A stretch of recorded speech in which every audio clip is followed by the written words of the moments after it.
is my co-host. Stan the man. We are excited to talk to you about our crash course for Bloomburrow and pre-release. But before we do, Stan, how about Star Wars Unlimited? I told you. I can't believe it. So a little bit of like context for talking about Star Wars. I didn't want to get into the game. Our one buddy Joe, like I've been playing Magic with since I've gotten back, is like, I love this game. It's amazing. I can't stop playing it. Whatever. And I was like, oh, I don't know about committing to 2 games. Needing to pay for cards for more than 1 game.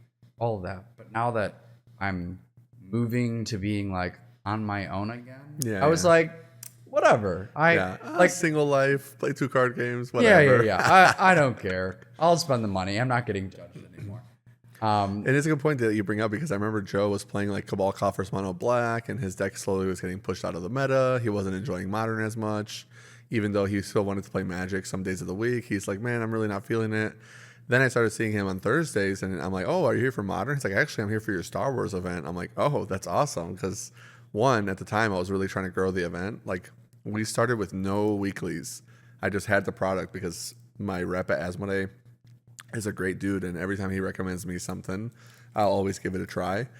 And I like Star Wars, so I was like, why not? And then we started with no weeklies. I just had product, and then the game took off like crazy. So like, let's start some events, and we'd get like 4 guys. So I was like, but I was the only store that had products though, because I actually saved my product to give out packs, and then that started slowly making our community grow. Where like no store had packs of Spark of Rebellion, so Joe and other people started coming. Now we have like a thriving locals, and it's such a good game.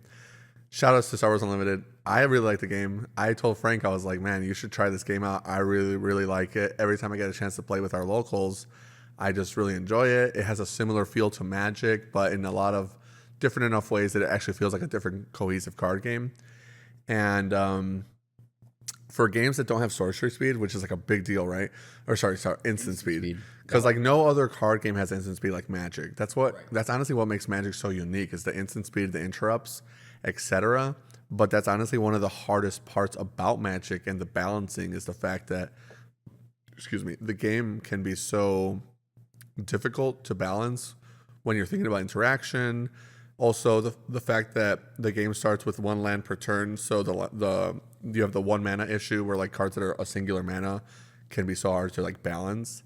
And not to get too detailed about it, because like obviously we can talk about it for hours, but Star Wars just kind of doesn't have that issue, and it doesn't have instant speed, but you take your turns at the same time, like we talked about, and you do it in like phases where like we take our turn at the same time. I take an action, Frank can take an action, etc. So like no player can like ever storm off. So you still have the feel of Magic where you're like outplaying your opponent, but in like a way that is a lot easier to, I think, balance and also game design for, which is really cool. And I think one of the coolest things about the game is it has like a built-in raging river. For those that know what the card does, it like splits the battlefield into space and ground units. Yeah. And what I think is awesome about it too is this game kind of in play style is a little similar to like Lorcana and Hearthstone, but the difference that's big to what you mentioned is that it's action based, and so I do something, you do something, I do something, you do something, whereas like Hearthstone and Lorcana is like I take my turn, I do my things, okay, your turn, you do things. And I didn't like that play pattern. I did not like the idea of needing to wait, because if your opponent's deck is doing a better thing than you, or I guess if you just don't know the intricacies, I feel like there's no interaction, so it's kind of harder to crawl back from behind. Whereas like in Star Wars, when it's, oh, am I gonna play my unit this turn, or because I have a free attack, I'm gonna go in on base, like thinking about that stuff and being like, because my opponent immediately gets to do something afterwards, makes it feel like Magic, and that's why it's super fun. Yeah, I mean, I do agree, because you have the actual ability to outplay and the actual ability to play around as well. Where like when we were just teaching, we taught shout outs to Slater and Jack, we taught them Star Wars last night, and right away they started getting it because they already play Magic. So like if you're a Magic player that's pretty decent, you're gonna pick up this game really fast. Part of the passing mechanic is that if I choose not to take an action, I can be like pass, Now you have to take an action, and if you choose not to, we're skipping to the next turn. But if you do, now I can be reactionary instead of being forced to be proactive. And maybe I want to be proactive to try to force something out of you, or maybe I'll pass because I'm willing to skip the turn that phase. A lot of ways that you can outplay your opponent just by taking initiative as well. The fact that you can like steal first turn for the next phase is really cool. So all in all, it kind of feels really similar to Magic in like the right ways. Because like you said with Lorcana, you're taking your turn on your own. The biggest comparison I can make is I know how to play so many card games by the nature of running a game store. I think we run like 7 or 8 different card game events here weekly. And Pokemon specifically is a good example because it's all sorcery speed. Everything you do is on your turn, but you take really insane turns of like, I'm going to tutor for multiple cards. I'm going to be in, like, you don't shuffle your Pokemon deck until you're telling your opponent you're done searching. Like, that's how much they search. So like in Magic, you're like fetch, shuffle, put the card down. Okay, now I'm going to play Stoneforge Mystic. I'm going to search again, shuffle, put the deck down. In Pokemon, it's like, hey, I'm going to search, and then I'm going to search, I'm going to search. So I'll shuffle the deck when I'm done sequencing my searches. And then maybe I'm going to draw like 6 cards on top of that. And that's all one turn. So like, it can go really crazy, but because you're doing all these really powerful effects on your turn with your opponent getting no responses, you're more likely to outplay yourself than ever like having a chance to like really get something out of your opponent, or any information or any time to think and breathe. Sure. So like, it's really skill intensive in its own way, because you have to really know your deck and be like, I'm planning for X. And then like some of the really good players will search their deck once and be like, okay, I know what cards are prized. In like Pokemon, you have to like have these separate prize cards that are like not in your deck, and there's no sideboarding. It's also best of one, so you know what's prized. Now you have the game plan. You go. So overall, I think it's really cool, and we're probably gonna make a text channel for Star Wars in the Discord just for us to be chatting about it on the side and keeping it separate from the Magic. But as soon as there's like big events for Star Wars, catch Frank and I there, because we're definitely gonna try to see if we can top 8 some tournaments. Absolutely. And the last thing I'll say on Star Wars is like, what was really cool about it was I decided I wanted to play, and I like did some test games, and I was like, okay, let me buy a box. And for the Magic community, I opened the equivalent of a serialized card on my first box. Yeah. So it was like, I got this showcase Kylo Ren. You know, people buy like cases and don't find showcase cards. I was so nervous too, because Frank was like, I want to buy like 4 packs, and I'll be honest, I was really low on product, so I didn't want to sell a box. And I was like, you know what, you should buy a box. It's a really good game, and like there's such a high chance of getting value back right now on the sets because there's such a shortage of boxes. The fact that he got the showcase on his first box, I was like, thank God. And then like it actually like funded the game for him, because it was a $500 card. I was like, let's sell it right now on TCG Player and let's get you some store credit. It sold instantly too, which we kind of regretted. One of our locals was like, I wanted the card. I was like, damn. Yeah, I sold it like, it was like a day later. Yeah, it literally sold overnight. Yeah, but it did end up funding. Like, I bought another box after that, and then like for Bloomburrow, I'm set up for pre-release this weekend. That's true. Like, yeah. Oh, I'm ready for all the pre-release events. Take it off my store credit. Yeah, take it off my put it on my tab. With that being said, we got to jump into Bloomburrow. It's going to be a long episode, so we're going to jump into some quick housekeeping and then fire it off for Bloomburrow. It's going to take a long time. We always say, oh, we're going to go fast. It's going to be a short episode. Yeah, whatever. 2 hours. Be ready. I don't know how long it is. You can see in the red bar on YouTube. You let me know if we're right. But anyways, housekeeping. Shout out to our patrons. As always, you guys are the best. You guys support us. It really helps us. It really, really does help us, because we're trying to spend some money on the podcast specifically. So all the money we've been getting in, we're like reinvesting, and we're going to eventually work on a sound editing in a high level. Right now, it's literally whatever I can bootleg on my computer. So that's our, honestly, next goal, because we want to keep improving the quality for you guys. For those that want to support us, the easiest and best way you can support us is on our Patreon. There's different tiers, different perks. If you want to get coaching sessions, deck guides, you want us to look at your deck list, maybe make you a sideboard guide. I think one of our buddies, actually one of our patrons, Christian, was like, I need a sideboard guide for my Blue-Black Murktide list. Or I guess it was Blue-Black Frog. And then Frank was like, I just played that in Nerd Rage and got 5 and 3. Here's my list. Here's the guide. Well, it was actually, he was doing Dimir Murktide. And I was like, look, I played against Dimir Murktide at the Energy, and I think my deck's better. Let me tell you why. And so I like helped him take out some cards, helped him put it back in more cards. He then took my list exactly, went to the event, played against like Mark, Yeah. and then beat someone. And he was like, "Yeah, this list, I went 4-0 and I felt really good." And I was like, "Yeah, the list is awesome." So and again, It was cool too because it was like a special military event that they hosted on the base, and it was all military guys playing modern, and he crushed them all, showing the power of the podcast. Shout out to Christian, yes, representing. and we don't get a lot. Like we have a good amount of patrons now, and we're getting more. But I don't feel like a lot of people are actually like using the perks. Oh, I know. And so for that's so someone to funny. be like, "Hey, I want this," and then for us to do it, and then be like, "I got immediate results," I'm like, "We're doing it. This is what I wanted." I mean, we do appreciate you guys that just sub to the Patreon just to support. Absolutely. But like, you have the perks. Feel free to cash them in. We're happy to help. Even if it's like a meme. I know Jared was like, "Can you make me a cyber guide for my legacy deck?" I'm like, I mean, I'll make you one and you can grade me. But anyways, but yeah, that's always the best way you can support us. And patrons always get early access to our episodes. However, the content will always remain free. That's our goal, is for the videos, the podcast specifically, to always be free. Should we do bonus content in the future, maybe that will be in the Patreon specifically for higher tiers, etc.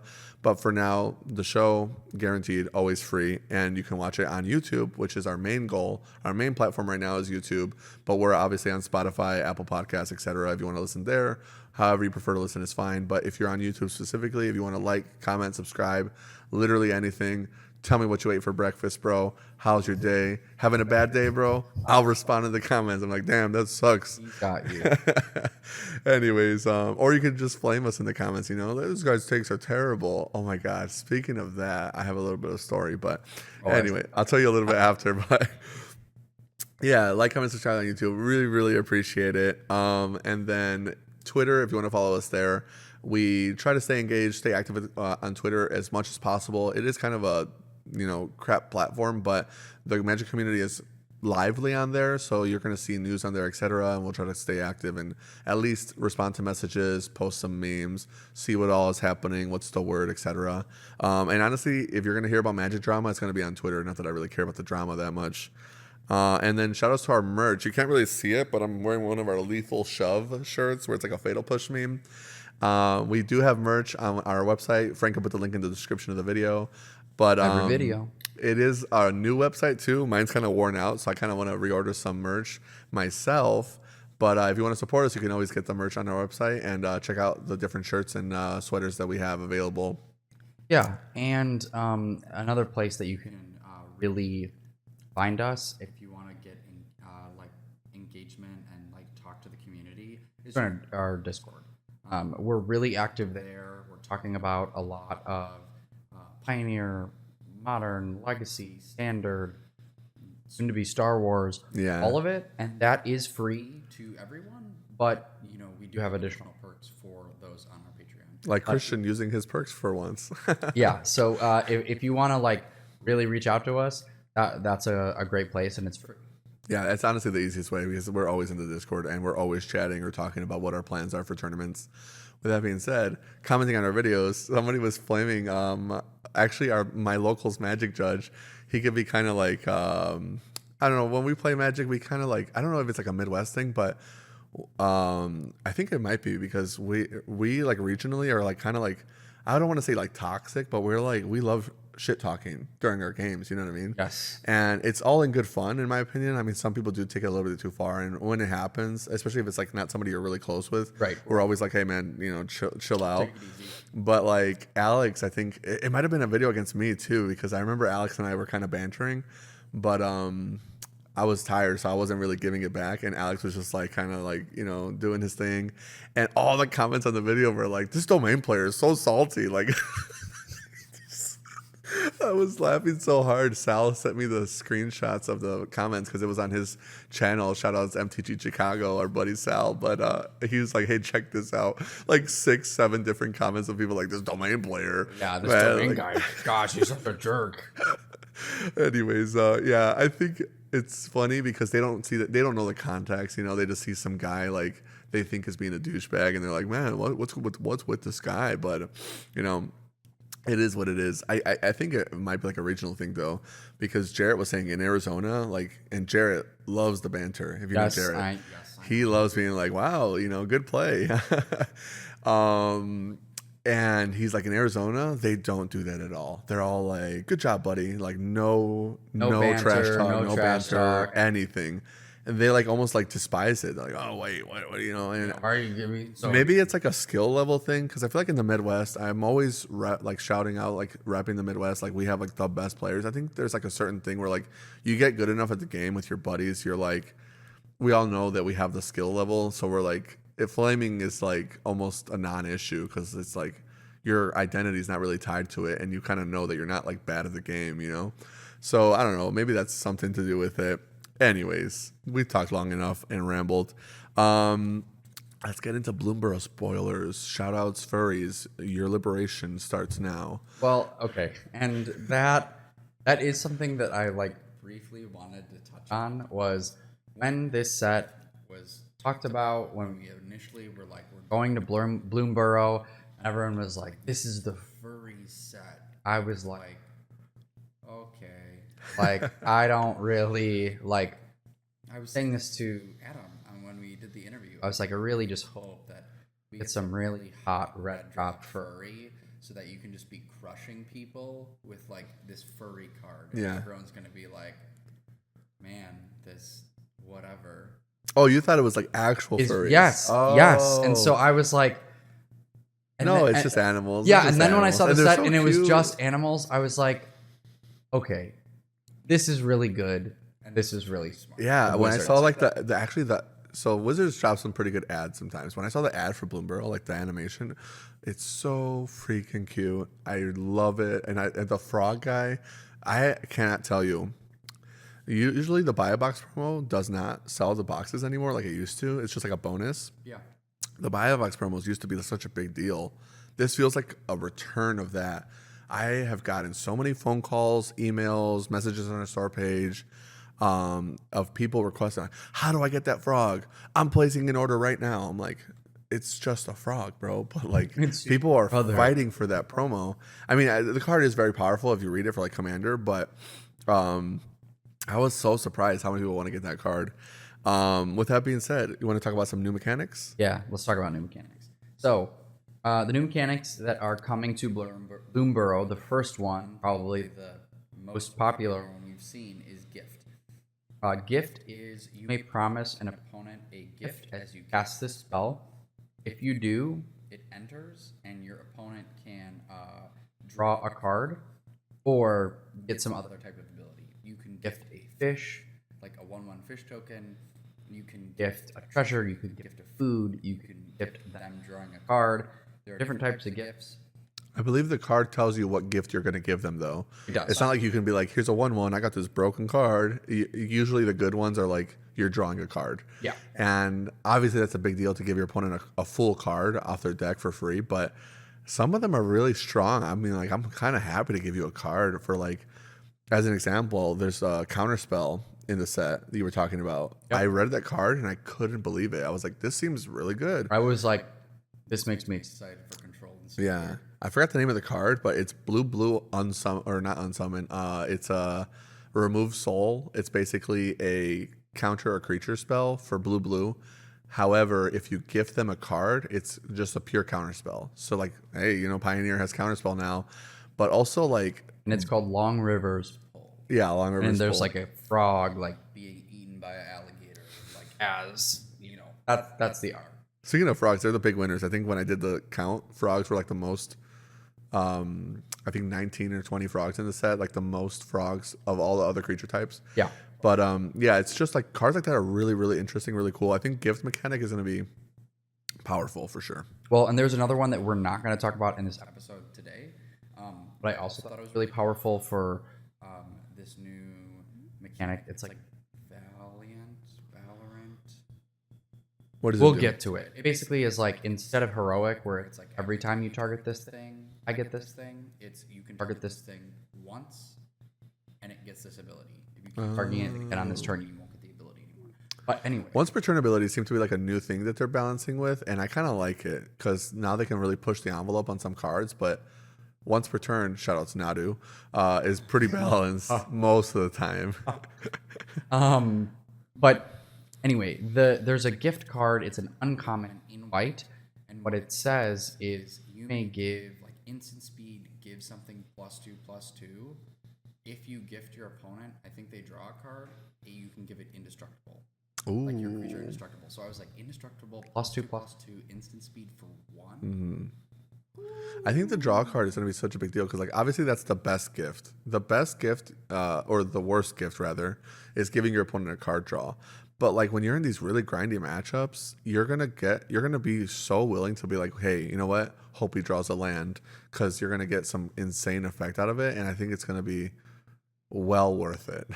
Not to mention you might get some gifts back on your own. So, we'll see. Well, and there's some synergies within the set that say like, like there's one white card that says like if you gift your opponent a card, you get it, you draw a card. Oh my god, you know what? Now that you mention it, that actually might be kind of scary. So, like, if you watched the last episode, we interviewed our buddy Tommy, and he talked about this card Diablo in Lorcana, where should it be tapped whenever your opponent draws a card, you draw a card, kind of like a Consecrated Sphinx. But like, could you imagine Notion Thief with the counterspell? You know what I mean? Like, that could be like an actual synergy. That's really scary. And really cool to think about. I didn't have a lot to talk about for like, what does this mean for like standard? Because we're just talking about pre-release. Yeah, we weren't really planning on doing any of this. This is on the fly, honestly. But there's some really cool implications with Bloomburrow has awesome cards. Yeah, really awesome cards. Very excited for like not just the limited play, but the constructed. I think both will be very good. And as a store owner, I'm actually really excited for the casual play. I think this is a really popular set overall. Like I've gotten so many like new players, so many returning players, and a lot of like renewed interest in Magic with like this set. The artwork. While I was writing the podcast, one of my buddies was here in the shop, and he's like, "Oh, these cards are so beautiful," and he normally doesn't really care about Magic that much, and was like, "I might buy a box," So it's like that's kind of crazy. I think the set really is a slam dunk. Yeah, I agree. So there aren't a lot of notes for other mechanics, but there is one note that I wanted to say specifically for gifting, that when you gift a card, that is an additional cost to the card. So like if it doesn't resolve, they still get the gift. Oh. Because it's a cost on cast. Oh yeah. So it's like Cathartic Reunion, where you have to pitch the cards before it resolves. You still lost the cards if they counter it. Yep. As opposed to Faithless Looting, where it's part of the card is draw discard. Yeah. 100%. Yeah. So that's it's a big deal. Yeah, it is a big deal because if you like just counterspell something and you're promising like, and they promised you a gift and you counter it, you still get the gift and they get nothing. Yeah. It's like a really big combo swing. 100%. Like circling back on the counterspell, it's like if you're playing a blue-white control mirror match, you draw them a card, they draw into the counterspell, you counterspell back. It's like you draw a card, buddy. Also, your counterspell's gone. Yeah, that's crazy. Yeah, it is crazy. The only thing that's important too, and this is specifically like for commander players, is that if you copy a spell from which a gift was promised, the gift was also the gift of the copy has to go to the same opponent. Oh, really? Even though it's a cost? Yeah. Wow, that's basically like if you're giving a gift to an opponent and then that spell gets copied, the gift will go to the same opponent. I see. For the copy. That's interesting that it works that way. All right. Well, the next mechanic we're talking about is Offspring. This one is really cool. I think has Sorry, before we go on to Offspring, you didn't even say the card. My bad. So yeah, we talked about the counterspell as an example. And this is an example of a gift. We're looking at Scrap Shooter.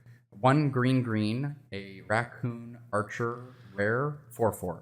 Gift a card, has reach. When Scrap Shooter enters, if the gift was promised, destroy target artifact or an enchantment an opponent controls. See, like that's a really good example of a card I love with this mechanic.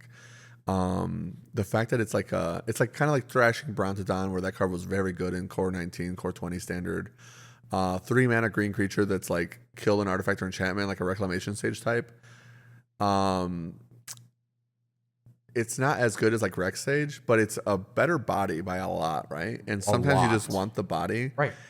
But the fact that you're like, wow, they have a Leyline Binding on my best guy, or wow, they have some kind of crazy enchantment in play, like that's gonna just like blow me out of the water. Must answer, have any card in your deck. And almost certainly, like, killing a top 3 card in an opponent's deck has to be worth giving them a card. You know what I mean? Absolutely. And one of the things that I think is really awesome about this mechanic of gift is that I think it will enhance different deck building strategies. Because right now, if you want to deal with enchantments, you may have a card in your sideboard to specifically deal with enchantments, but might not be on your game plan.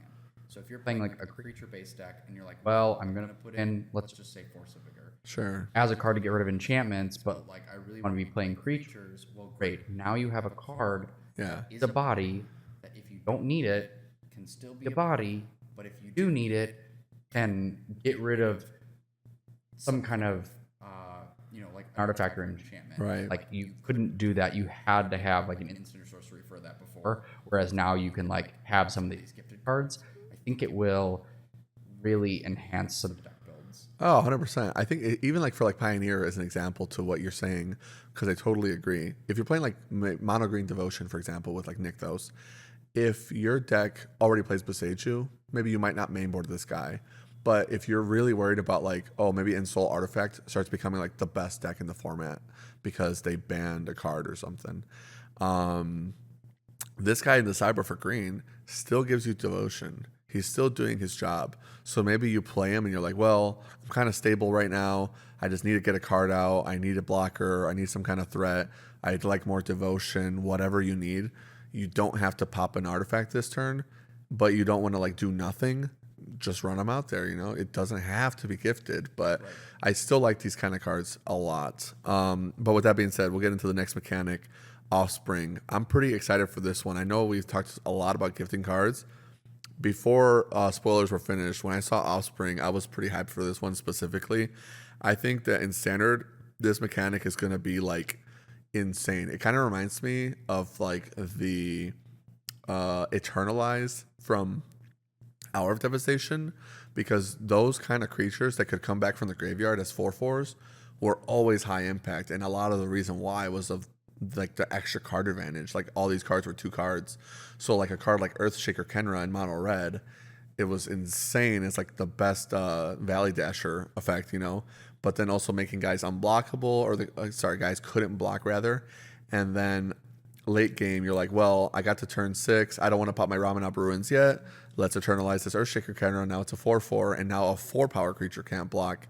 This is kind of like an inverse to it almost, where you're like, I think with the Offspring mechanic, it says you may pay 2, which is an additional cost to cast a spell, and when you do, you get a 1/1 token of the spell. So it's an upfront cost, but should you have the extra mana, getting extra copies of all these creatures is going to be really high impact. And there are tokens of all the creatures that have Offspring in the set, which is really cool because they rarely do that kind of thing. Yeah, and the only thing that I also think is really cool, because I think that when you play Magic, and specifically within like a limited sense, they've done this over the past handful of sets where they're trying to add more text to like mana dorks, because when you're in the late game, you want to draw a mana dork. Like, it's not helpful. So they're like, okay, well, what if we give some kind of upside in the late game? Like I could pay 7 mana and turn my land into a 5/5. In addition to being a mana dork. Stuff like that. Good examples are like the Adventure one, where it's like 2 mana to play a guy that makes it's a mana dork. He can bounce himself, and then he's a 7 mana. Yeah, Bramble Familiar. He's a 7 mana adventure to go crazy when you have ramped already. Another good example is Gilded Goose, where like if you're playing food, which shout outs to food making a comeback in the set, it always at least makes food, and it's a flyer. So like those kind of mana dorks are insane. Yeah, and one thing that I wanted to say about like food and what I'm really excited for is I'm hoping that food or some kind of artifacty synergy will finally get a place in Standard, because we went from big Standard to now small Standard, where there were a ton of sets. There were 3 years worth of sets. Now we're down to less. Basically 2, but it's going to be 3 soon. Yeah, I don't know how many sets specifically, but point being is we just had food synergies in Wilds of Eldraine, and now we're getting it again in Bloomburrow. So like hoping that like there will be enough to piece together to like do some food stuff. Yeah. But what I like about this is that, right, if you top deck this late game, these offspring cards, okay, well, I'm not just getting a 2 mana whatever. I can have a 2 mana plus I can make a copy of it. It's like turning these smaller cards that like could have good impact early game into more than just like a dirtler in the late game. Right. And so I really like the offspring mechanic because you no longer will feel bad about top decking one of these cards late when you have the ability to sink more mana into it. Yeah, and you'll notice that a lot of these cards, they'll have like enter the battlefield effects or ETBs for specific creature types, or you have this many creatures do X bonus effect. And so, like Frank was saying, early game you might run out your 1-drop, but if your 1-drop has offspring and you're like turn 4 or 5, now you have 2 of it, that ETB, or if you have another guy that receives an ETB, I guess they're not ETBs anymore. Talk about that later. That bonus really is going to start adding up. I think there's like lizards, for example, that are like ping when they enter the battlefield. So like that's just one example. But Frank's going to read the example card that we have for offspring, and then we'll move on to the next one. Yeah, the only thing that I want to say about offspring that's important is that you get the token when the creature enters. So again, if you pay for the offspring cost and it's countered, you get neither. Right. Nothing. So our example card, Warren War Leader. It is 2 white creature, rabbit knight. With offspring 2, you may pay an additional 2 as you cast a spell. If you do, when this creature enters, create a 1/1 token copy of it. And it's a 4/4. Whenever you attack, choose 1. Create a 1/1 white rabbit creature token that's tapped and attacking. Attacking creatures you control get +1/+1 until end of turn. So right, what's cool is that if you offspring this and then you go into attack, you can have one of them make a rabbit and then then layer the triggers so that the first one makes the rabbit, the second one gives +1/+1 to the team. So you have like effectively a 2/2 coming in tapped and attacking. Yeah, or like even if you just have like 3 or 4 guys in play already and you drop this guy, you don't have to make the rabbit unless it's like going to be lethal, obviously. If they have good blockers, you're like, cool, pump all my guys twice, try to block them. You know what I mean? This is gonna siege your opponent really, really well into their defending blockers. But yeah, we'll jump into the next keyword, which is forage. So to forage, it means exile 3 cards from your graveyard or sacrifice a food, which I think unfortunately is what most of the food stuff is going to look like in standard. I don't really think there's enough for like a true food deck like we had with Throne of Eldraine, the original food set. I think a lot of what's going to happen is you're going to be playing these really innocuous cards that just happen to make a food, and then you're going to be foraging them most often, or maybe gaining 3 life so that the aggro decks don't just beat you down, because there's quite a bit of aggro now.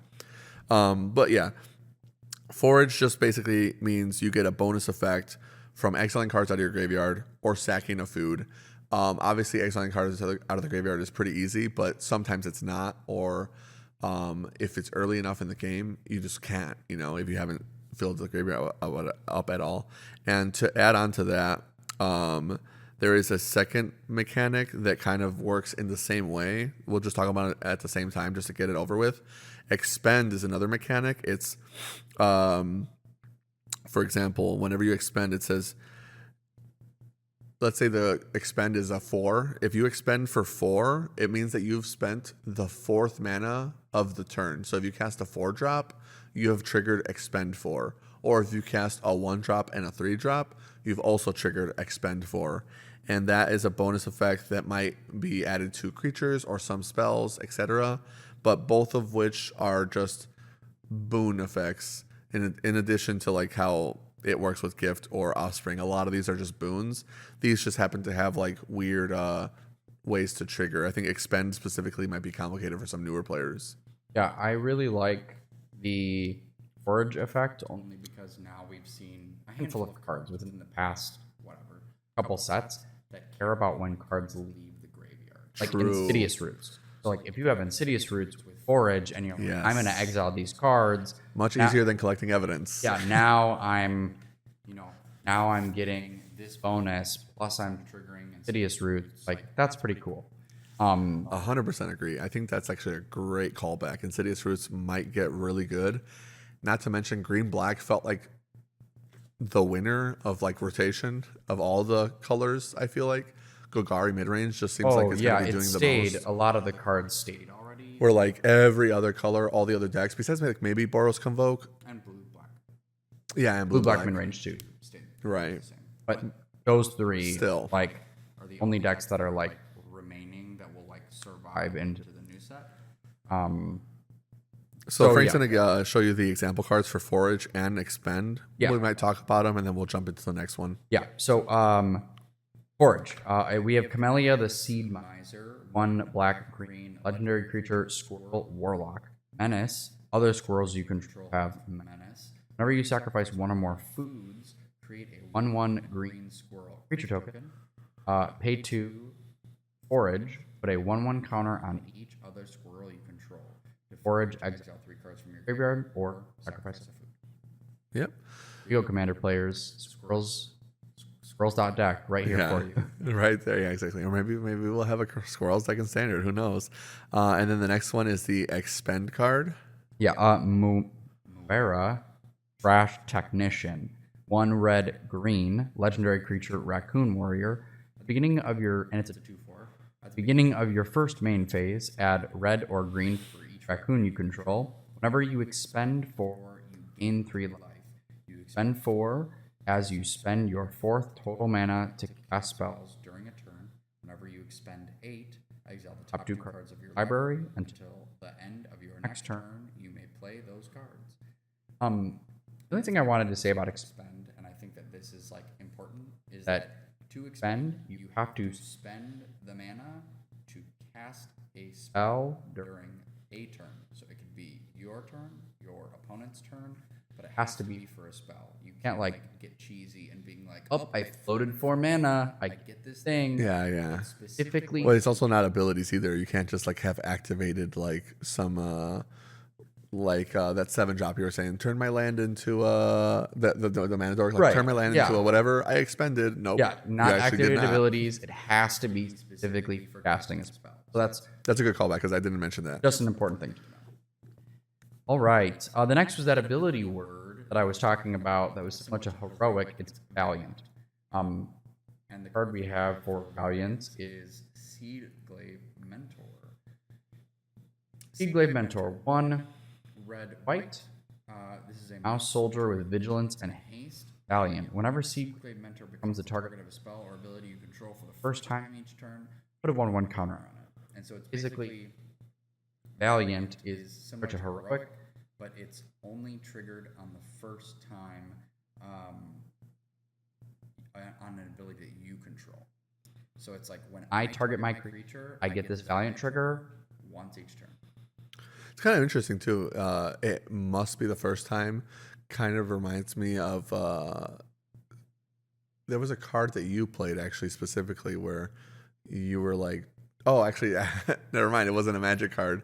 It was a Star Wars card. Yeah. But certain cards in Magic will be like, this trigger only happens once per turn, but you can choose when that trigger would resolve. This one is like, it must be the first one.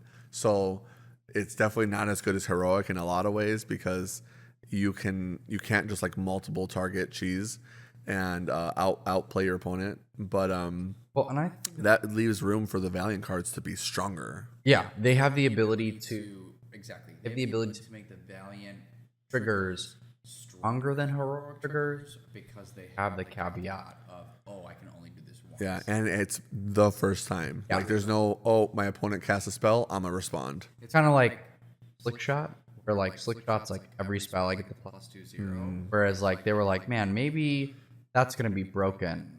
We're gonna make this thing called Valiant, so you can't just be like, Slingshot was on purpose, by the way. ancestral they hate anger, God's willing, whatever. Oh, Yeah. you're dead. Like, I will say though, put a 1/1 counter on it is pretty weak for a Valiant trigger. Maybe does the guy have menace or something? I didn't. Vigilance and haste. Vigilant and haste. Okay, so that's probably why. It's a 3-mana 3/2 Vigilant Haste. Yeah, it So it's like- already has keywords, so that's probably why. yeah, but I still think that this card is medium. Like I agree. I'm like, what happens if they think just it's kill just it? because the Valiant trigger is so mid. Because a lot of the heroic triggers back in Theros were get a 1/1 counter. You know what I mean? Yeah. So I'm a little disappointed with that card specifically, but hopefully other Valiant triggers are like insane, or maybe like for a Pioneer Horizon set in the future. The next thing we're going to talk about is the new cycle, which are the seasons. There's one for each color. They have this mechanic with paw prints, so each season has 3 different modes effectively, and each of the modes costs either 1, 2, or 3 paw prints. Every season allows you to pay. You basically cash in 5 paw prints, so you can use the 3 paw print mode and the 2 paw print mode, or 5 of the 1 paw print mode, etc. So like for the white one, it's like make 5 1/1s, which we talked about on the last podcast actually, or for the white one specifically, it's like pay 3 and then maybe 2, so you're like reanimate a guy out of the graveyard and then still get another mode. These are really, really cool cards. I'm pretty sure all of these get played for sure in their colors. They are very good cards. With that being said, I'm going to let Frank read Season of Loss, since we've already talked about the white one on the podcast. Season of Loss is the other one that is pretty interesting. Yeah. So Season of Loss, 3 black sorcery. Choose up to 5 paw print worth of modes. You may choose the same mode more than once. 1 paw print. Each player sacrifices a creature. 2. Draw a card for each creature you controlled that died this turn. And then 3, each opponent loses X life, where X is the number of creature cards in your graveyard. See, like this kind of card is so cool. And I love the synergies that all those seasons got. They really, I think, in my opinion, they did a great job with these. Specifically the white and the black one so far, I think are phenomenal. Because, like, this is effectively a field nuke. It's 5 mana black field nuke, sack 5 guys. In standard, most of the time, you have 5 or less guys. And that's when you're willing to field nuke. Sure, you might have more, and maybe it's not a true Wrath of God. But the fact that you might be playing this in your own mid-range deck, and you're like, okay, we each need to sack 3 guys. But maybe I have some 1/1 vampires for my Preacher of the Schism, so I have better guys to sack. And I'm going to make you get punished for my creatures that died this turn by drawing extra cards off of the 2 paw print mode. That kind of card is just so good to me. I think there's a lot of ways to abuse it. And it's like there's no bad modes. Yeah. I think they really, really did a good job with the seasons. Yeah. I think the red one is very mopey. Sure. I do think... Red card bad, called it. Yeah, I think the green one is also, like, okay. I do like the blue one, though.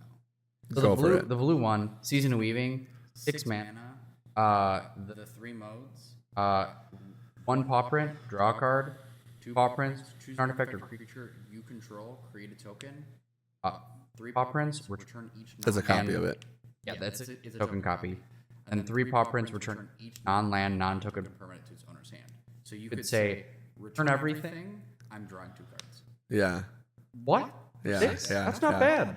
Like, 6 mana bounce and draw 2? Okay. Like, Honestly, you could even just like, let's say you were like playing this in Pioneer for some reason, like maybe, right? Hear me out. You're like, oh, make a copy of my Regal Caracal, bounce everything else, and I'm gonna keep the cats. You know what I mean? Like that's kind of cool to me, because you get to keep the tokens. So this could get abused in like not just a control deck, but like a deck that's like really wanting token synergies. yeah, that sounds. I think, and what you mentioned about how they made this really well is I think that this is the start and then the future of modal cards. Yeah. In a way that like is really easy for players to understand and will allow them like a lot of creativity when making new modal cards. Right. Because they're this way.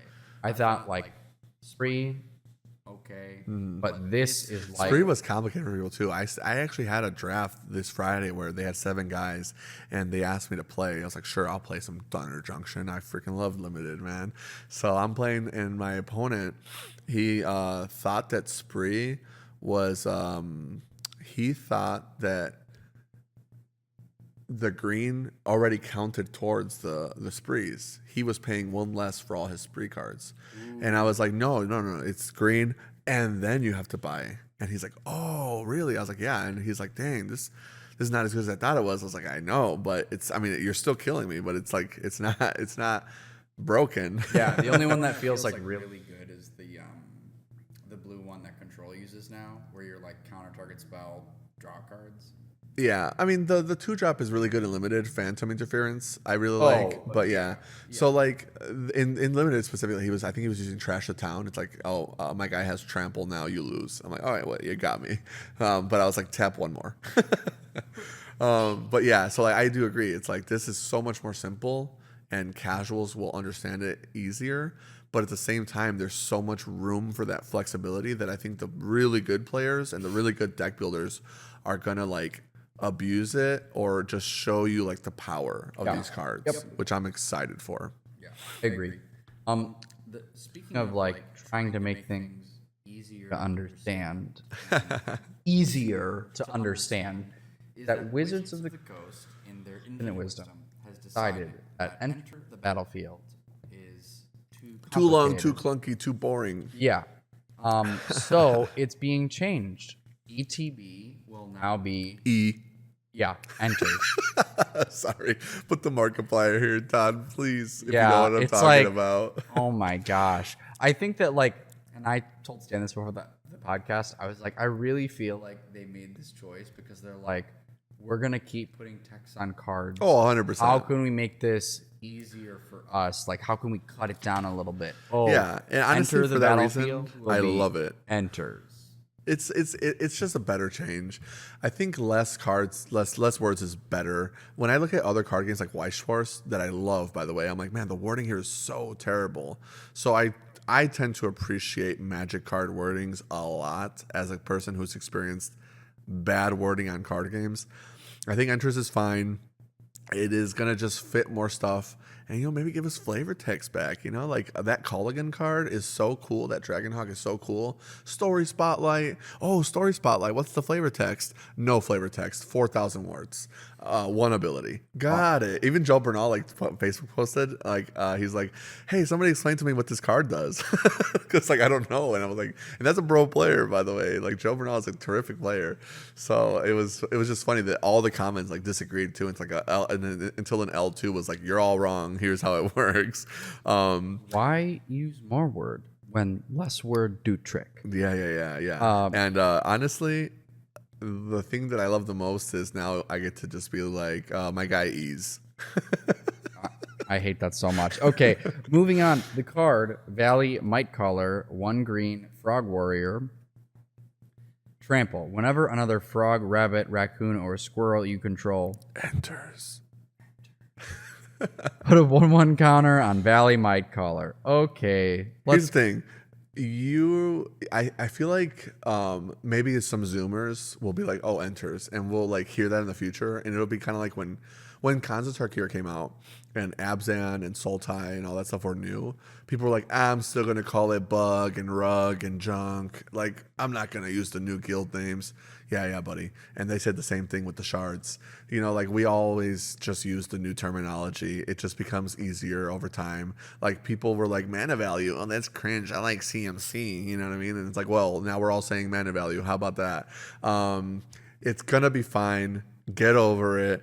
But I think what's really funny is for us as like veterans, you're going to just read it naturally anyway. Like when I read that card the first time, the ETB just like flowed. You know what I mean? It's like squirrel enters the battlefield, but like you kind of like cut it out naturally anyway. So you're just like skipping over text, and maybe I shouldn't read cards like that because sometimes I read them wrong, like I did with the weasel last podcast episode. But yeah, I think overall it's a good change. It's just like change sucks, man. Like what, dude? Back in my day, like forget that. Well, I just want to I want to go to a tournament and say ETB trigger and not have to go enters trigger. I just think you can still say ETB and nobody will say anything. No one will say anything. But like, what happens if I'm that guy and like I'm 29, will be 30, and I'm playing Magic when I'm 40. Yeah. And I'm playing with kids who are like ETB. I'm gonna be like, it's like a debit card. You're like, oh, ETB, yeah, you lose, buddy. Yeah, I'm sorry. I left my dog on. I've got to go. Like, can't be her anymore. Yeah, and you know what? It's gonna be funny. Is like the 20-year-olds in 10 years that are like, it's kind of like Jared actually. Shout out to our boy. He's always like, back in the day we did this. I'm like, back in the day, you're 24 or something. Like, what do you mean back in the day? It's gonna be like the 20-year-olds in 10 years that are like, it's actually ETB, and it's like, okay, this guy gets it. Yeah, right. But yeah, so that change is interesting. A better, more exciting news is we're getting classes back, which is an enchantment type that we had in Adventures of the Forgotten Realms, I believe it's called. Yeah. The D&D set. Yep. And the D&D set I thought was really cool, and I like the D&D sets. They just didn't get a lot of love. And classes specifically were some of the coolest cards. I remember playing Mono Green Aggro back when they had the ban Faceless Haven, and Ranger class was just such a cool card, you know. And I'm excited to see classes back because in a lot of ways they remind me of sagas, and they are really cool. They're just really cool cards, but they're only, in my opinion, I think class mechanics, they're just like only ever going to be good enough in standard. They're just too slow, too clunky. Unless they made a really busted one that has like an ETB or a passive, they're never gonna be playable in Pioneer or Modern. Yeah, I agree with that. I just like, at least for standard limited, their mana and sinks limited that too. that Yeah. continue to do things later. Whereas, right, we've had sagas, and then we've had sagas that had read ahead, where you could like skip down to Yeah. mode 2 or 3 and do it immediately, which was Shout outs Cruelty at Gix. I love yeah, that I was card. like Dominaria United, and then we went to cases, which were kind of similar to what we have now in classes. Cases except- are pretty similar to classes. yeah, except like they triggered without you paying mana usually. Like it was like, oh, if You did the a thing. skeleton is dead, you move it to the next thing. At end step, you get the ability, Or I think and with then the it's cases solved. it was like you solved it, now pay the mana. Right. So Way worse than classes. yeah, worse than classes. This next one, Hunter's Talent. We picked this one because the artwork is just so freaking cute. Well, I actually picked this on my best commons and uncommons list because I Ooh. think of the classes. I think this is one of the better ones. So when Hunter's Talent enters, it's 1 and a green. Target creature you control deals damage equal to its power to a target creature you don't control. So when it So it's a enters, bite. it's a bite immediately. Very so I was like, nice. that's good. 2 mana bite, already good on That rate. could actually get played in Pioneer. Yeah. So next, level 2. When you attack, attacking creature you control gets +1/0 and gains trample until end of turn. So you sink 2 more mana into it. Every attack, you get a every +1 attack, trampler. +1 and trampler. So good. Yep, very good. And then for 4, at the beginning of your end step, if you control a creature with power 4 or greater, draw a card. Nice. I like that. It's a little bit different than what Ranger class was doing, where when you paid the final mode, you could like cast creatures off the top of your deck, like Vizier of the Menagerie or whatever it's called, something like that. Oracle Modia for lands. I just thought of the Glass Menagerie when you said that. That's funny. But yeah, I like this one a lot. I think the drawing cards is cool. Really interesting. I'm so excited for classes. Oh, man, this set really has me hyped. I was not looking forward to Bloomburrow, and I think it might be like my favorite set of the year. I forgot we always have a favorite set of the year for you. Speaking of which, at a later time, we should totally do this because I forgot. I heard about it like a Bad Beat story at like a store, and I think that should just be like a returning segment. Is like Bad Beats, but for like store edition. Like when we have the pink bunnies where the pricing is bad at its time, top 8. Oh yeah, Because yeah. we always talk about it. Whenever we get a store and their experience is really terrible, we mention it. And so it's like, I think that should just be a returning Yeah, segment. I'm okay with that. Yeah, I love talking about yeah. bad beats. Send us your bad beats stories. I want to talk about them. I want to know. Bad Beats Store Edition. All right. Oh, man, I just punched my mic. Sorry about that. Yeah, sorry. And just to bring it up, since we already brought it up, the last important note that they wanted us to talk about when they did the article was that food is back, and food is obviously really cool. I think if you're not into food, you're boring. Food is cool. Correct. I love any of the token artifacts that the game makes. Clues, tokens, like blood tokens, etc. They're all cool. Really big fan. Yeah, big fan. So next, we're going to just get into archetypes. This one's going to be really quick. It's just to give you a basic idea of like what Wizards has said, hey, these are the archetypes, and this is what they are. They're all 2-color archetypes for the creatures, so it's honestly really easy, really simple. Yeah. So, shocker, blue white is birds. So flyers. Blue-white flyers. Blue white flyers. What? Crazy. Get your blue-white flyers. Watcher the skies. Get them now. Yeah. Next is rats. They're in blue black. They typically have some type of synergy off of you having 7 or more cards in your graveyard. We'll talk about the relevancy of those later, but blue black is rats. Longer game controlling. Lizards is black red. It looks to be more aggressively slanted. And has, one thing we should mention with the birds, they did, oddly enough, with the birds, they made them actually not have flying synergies, but they have ground synergies. They want you to mix your birds with ground creatures, which is kind of cool because a lot of cards in the set are like, I want squirrels and birds and otters and raccoons or whatever. And it's like 4 random creatures, but not all of them, just like half of them, right? Which is really cool. So it is something to note that like your bird deck's going to want to have some not flyers, kind of like rats are going to want to have 7 cards in the graveyard, which is kind of easy for rats since they're usually cheap. But going back to lizards, black and red. Yeah, black red lizards, it's aggressive. They have a lot of like triggers for having other lizards. It kind of feels like aggro with a little bit of like synergy, can grind. Yeah. Almost like sacrifice synergies. I mean, you're not sacrificing anything in this deck, but when you're kind of pinging around. It kind of reminds me of like aggro, but like where it attacks you on multiple angles. So it's like I have ETB pings, I have attack trigger pings, and if you don't have blockers, I'm just a regular creature aggro deck. Kind of like Star Wars Cad Bane, the list I played. Oh, sorry, we'll stop. I'm just really hyped about it right now. It's been a week. Like I've only been playing for a week. Not like it's been a week. Okay. Next, red green raccoons. Raccoons mid-range, rampy. You're getting big stuff, and then there's synergies for having raccoons. It says that the raccoons are the ones that do the expand mechanic the most, I guess. Yeah. Expend rather. Yeah. That's kind of cool. Rabbits, white green. I think it's really funny that rabbits are white green, and the token making deck is the rabbits. And for once, I feel like Wizards is starting to try and revive tokens because tokens hasn't been playable in like ever anything other than limited forever. Yeah, unless you're playing Commander. So I think that I'm actually interested in like go wide, green white, which isn't uncommon. Go wide, green white is a thing. I know. I'd love to see tokens, some populate make a comeback. Yeah, I agree. That was from my like first set, like RTR. Yeah, dude, I played so much Abzan tokens back then. It was junk, I guess, but I remember being like at my first Abzan, and I used to only like grind my own decks, and or I guess it wasn't my first event, but it was like my first year of playing Magic. I get to, so I'm like, I just built this Abzan token decks, 12 shock lands, 12 $10 check lands, the Glacial Fortresses, those lands. Wow. They were like $10, $15 back then. They were more than the shock lands for a while. And they made them in every set.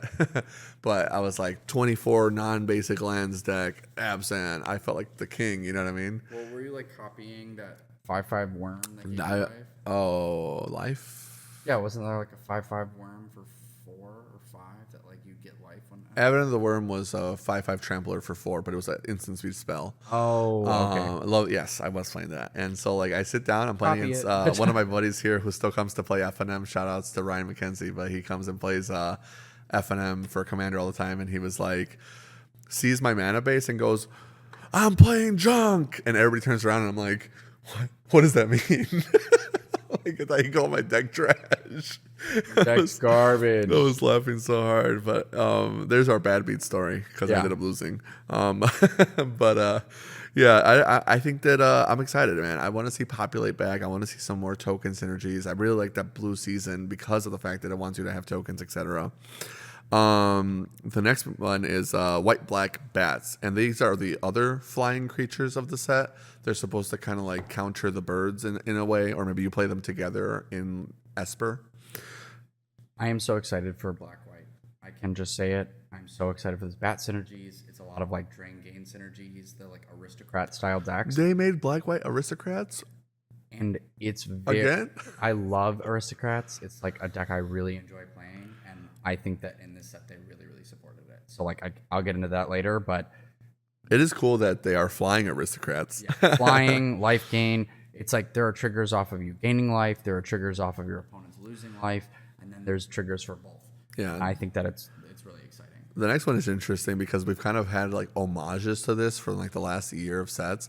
Although Morrow did specifically say that when they started planning for Bloomburrow, they were like, we have to add all these creature types and start pumping them into the next sets so that when Bloomburrow comes around, we've already established it. But otters are blue and red, and there's already been a bunch of otters, like elusive otter and stuff like that, that are blue and red. So it's very cool. Yeah.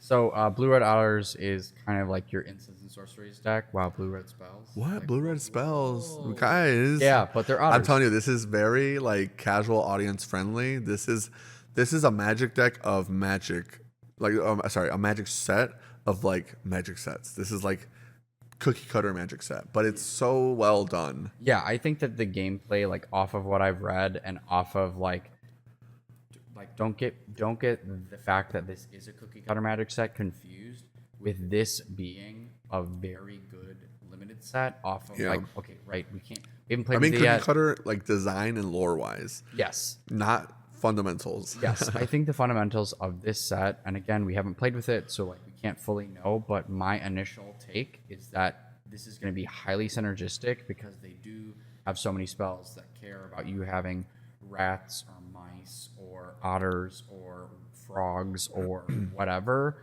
Right. That there's buffs for like having additional of those things, and so like you knowing when to trade because you want to have keep as much of your synergies as possible, or your opponent responding so that you don't have that thing. Yeah. Like it's gonna be good. I'm very excited for it.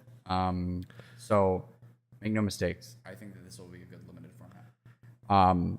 Next is squirrels, and squirrels is black green, and black green is doing a little bit of like food.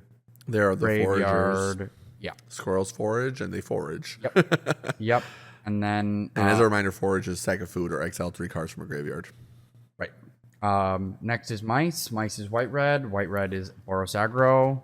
And then blue green is the only thing that's a little different than normal. I mean, blue green is typically like creature based and grindy, but there's a lot of blue green that feels like blue white in the sense that like there's a lot of like flickering your frogs, having them re-enter the battlefield, which flicker. This is kind of cool because it feels like Simic and like the way Simic should be. And what I mean by that is like the strongest Simic cards are strong ETBs, draw cards, play extra lands typically. And even though that's not very diverse like they're supposed to be, those are like the best ones. Those are the ones that we always end up wanting to play and abusing, like Rogue Refiner type stuff. Yeah. And so like these are flicker effects in blue combined with like really good Simic / green enter the battlefield effects. And it's just card advantage overall, but it's a really cool mechanic. And then just to get back to the white-red mice, they are the ones that have the Valiant mechanic that we talked about. So the white-red heroic, as opposed to like heroic being a keyword mechanic that all 5 colors get when it was in Theros. And just to get into the power rankings, this is the long part of the episode where we talk about what we think are the best commons and uncommons in each color. But remember, these are play boosters now. So like rares and mythics are going to be more prevalent in your packs. So for sealed decks specifically, be ready for that. Especially if you get really strong rares because, excuse me, I did a count. I'll just give it to you up front at the end of the notes. I have a count, and for those that are patrons, we post our show notes on the Patreon whenever Frank remembers. But animals in the set, there's 15 otters, 15 birds, 16 rabbits, 15 mice, 14 raccoons, 19 frogs, 14 rats, 12 bats, 16 lizards, 14 squirrels. So actually quite a bit of each, especially because they don't only synergize with themselves, they synergize with each other most of the time. A lot of them are going to be like, I like 3 or 4 other guys, or like I like my people and 3 other people's. So like birds and bats might not like each other, but birds and otters and rabbits might like each other, as an example. I don't know if that's actually like the specific ones. But for each of these, quite a bit of them are rares. So like frogs, there's 19 of them. 5 are rares and 2 are mythics, in addition to the 7 commons. So like there's a variety of them in all rarities, and the play boosters are going to be high impact for that when you're trying to see how many of each you have, just to keep in mind. Yeah.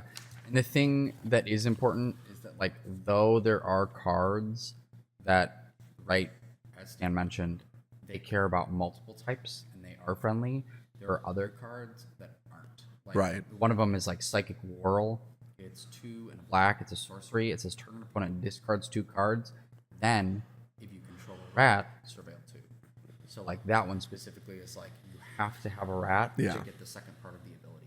And so, and they're going to be on color, so it's like it'll usually be easy for deck building. yeah, the only thing that's important for like those of you that want to get a little bit more, I'd say, complicated in your deck building and like wanting to make sure that your deck really, really works together is like, oh, if you open a sealed pool and you're trying to play some of these cards and you go, oh, I've only got 3 rats in my whole pool. Right. Well, plan. You're not playing rats. Yeah, play that Psychic Whirl will probably be discard 2 cards. And 9 rats not really playable ever, almost ever, even in limited. Yeah.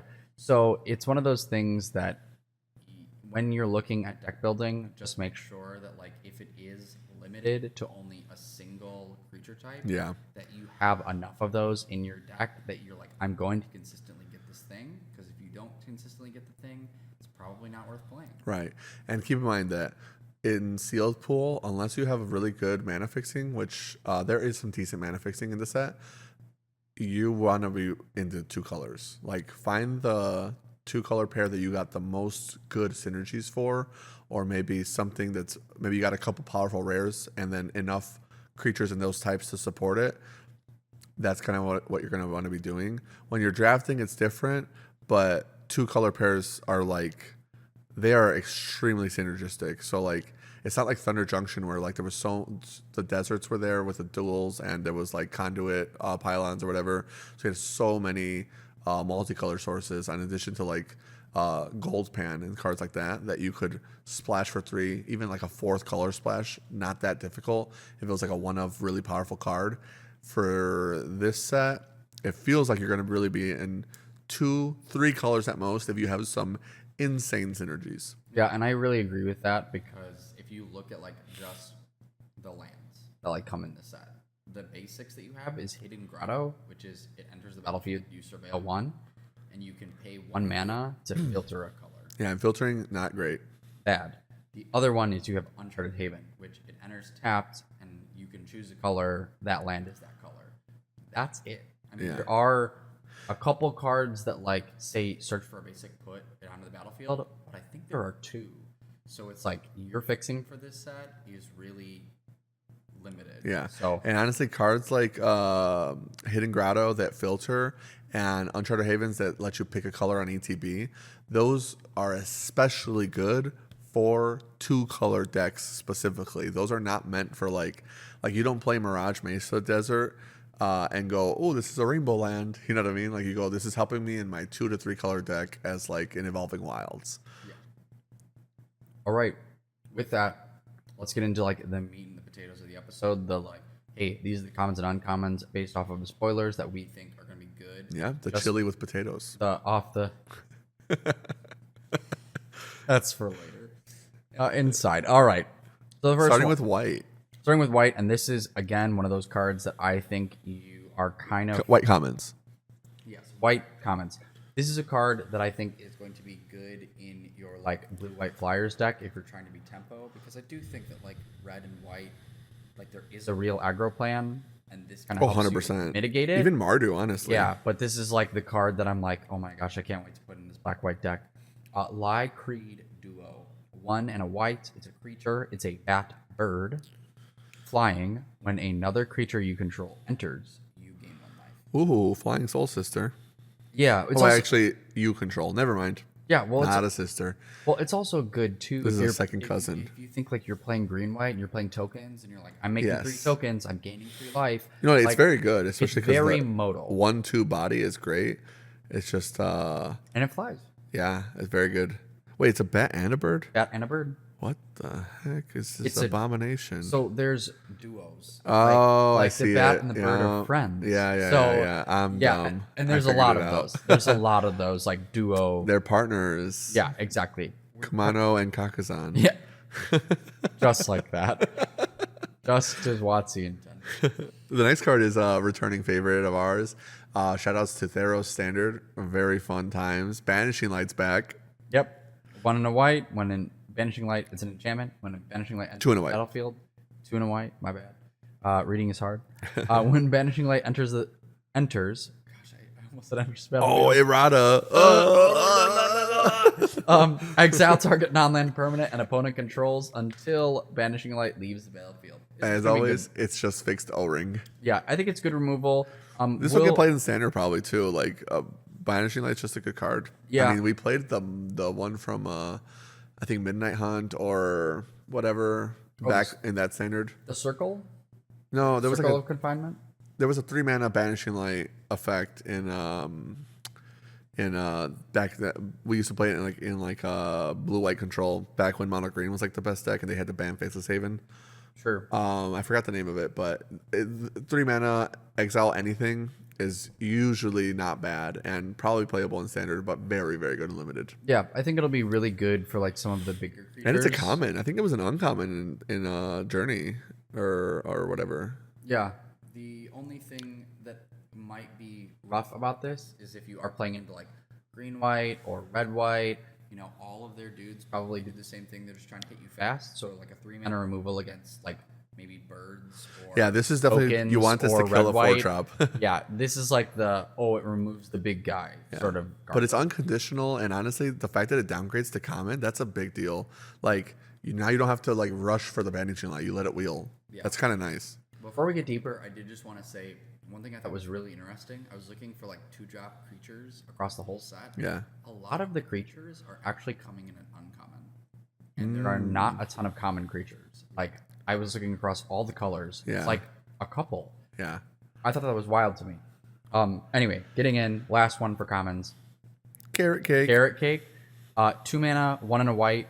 It's an artifact food. When Carrot Cake enters, and when you sacrifice it, create a 1/1 white rabbit creature token, and scry 1. When you sacrifice it, you gain 3 life. Nice. So it's ETB, make a 1/1, sacrifice it, gain 3 life, make a 1/1 scry. That's crazy. Yeah, it's a lot on one That's card. a lot Not of bad. Yeah, I mean, And the only thing it needs now is to be an equipment. right. Are we going to do honorable mentions or are we just going to jump into uncommons? Let's see if any of the honorable mentions, if I remember them being absolutely crazy. We got Wayne Witness and Thistledown players. I'll do just the Wayne Witness. Did I miss it? Did I do it twice? I did do it twice. No worries. While he pulls up the Wax Wayne Witness, that's going to be the honorable mention for the white commons. Yeah, got it. So, Wax Wayne Witness, I think this card is going to be really underrated until you start feeling it punch you in the face in some of these, like, black-white games. 3 and a white, Bat Cleric, Flying Vigilance. It's a 2/4. Whenever you gain or lose life during your turn, Wax Wayne Witness gets +1/0 until end of turn. Ooh, Got that's flying and interesting. vigilance. So if there are a couple cards that say like on attack you gain a life or your opponent loses a life. Yeah. And then this becoming a 3/4 with vigilance. Well, this like, works with your duo really well, but the fact now that you can pay life into abilities with this guy happily, and you're gaining life theoretically in the same deck, that's gonna go crazy. Yeah. That guy could be like 6 power realistically, like pretty frequently. Oh yeah, and yeah, I think and 4 mana 2/4 flyer is like Already fine. yeah, it's not great, but it's fine. Well, it's a great blocker. and it's got vigilance. So yeah, really good blocker. Uncommons for white. First one is Seasoned Warring Guard. Yeah. Season Warring Guard, 1 white, Rabbit Warrior. When Season Warring Guard attacks while you control a token, Season Warring Guard gets +2/0 until end of turn. It's pretty surprising this guy doesn't have Offspring for that ability, but there are already so many Offspring cards. Yeah, I was just thinking when I saw this, like you go this into Carrot Cake. Oh, true. You're hitting for 3 on turn 2. Well, it's a 1-mana 1/2 alone, which is already fine. The fact that it has a bonus and the bonus is incredibly easy to trigger. Yeah, This is probably live like 80% of the time in your deck. Yeah, it's like, oh, have a token. Yeah, and It's a then 3/2. at worst case, you're like, well, I guess I'm chump blocking the 5/5. Yeah. But for aggro, this is very good. I agree. Yeah, it's just like it's when it attacks. So you like don't always have the +2/0, but it's Well, like still imagine it with like green, and you have that card you talked about activated for class or whatever. Oh, and it gets now it's like a trample. 4-power trample 1-drop. Yeah, that's crazy. Yeah, like that. That's really cool. Next card, Dewdrop Cure. I think the art on this is so cute. It's Yeah, full yeah. mouse, his head's wrapped This one up. specifically was one like that stood out to me. Yeah, and I was like, and it's like he's getting this healing drop of water. Like, oh my gosh, so freaking cute. All right, I think this card's really underrated, and I think this card's so underrated, and it's gonna just like blow people out of the water in like a red-white aggro deck that is having issues with control. Sure. It's 2 and a white. It's a sorcery. Gift a card. Return up to 2 target creatures with each with mana value 2 or less from your graveyard to the battlefield. If the gift was promised, return up to 3 creatures, each with mana value 2 or less from your graveyard to the battlefield. 3 mana and give a gift. Return 3 dudes. I think that's nuts. Like you get board wiped. And Yeah. You go, whoop, 3 dudes go. Like, I think this is awesome. Wait, this is actually really interesting. This is like the card that we're talking about for Amalia, I believe. Oh my gosh. I remember people talking about this, playing this with Amalia, and I was like, wait, we already have that in Ikoria, but this is way better. This is way better than Call from the Grave or whatever it's called. No, there was a 3-drop black card in Ikoria that's like revive 2 guys, but the combined mana value is 3. Yeah. I forgot the name. Death Dwellers or something like that. But this is that Dewdrop Cure is crazy. That's a really good card. I agree. And now for creatures and uncommons. Yeah, I just put creatures because right with that card that gets +2/0 on attacking, I found that there were a lot of cards in white that just like happen to give buffs to your team. Like that rabbit that we talked about that like when it attacks gives That buffs. rabbit's very good.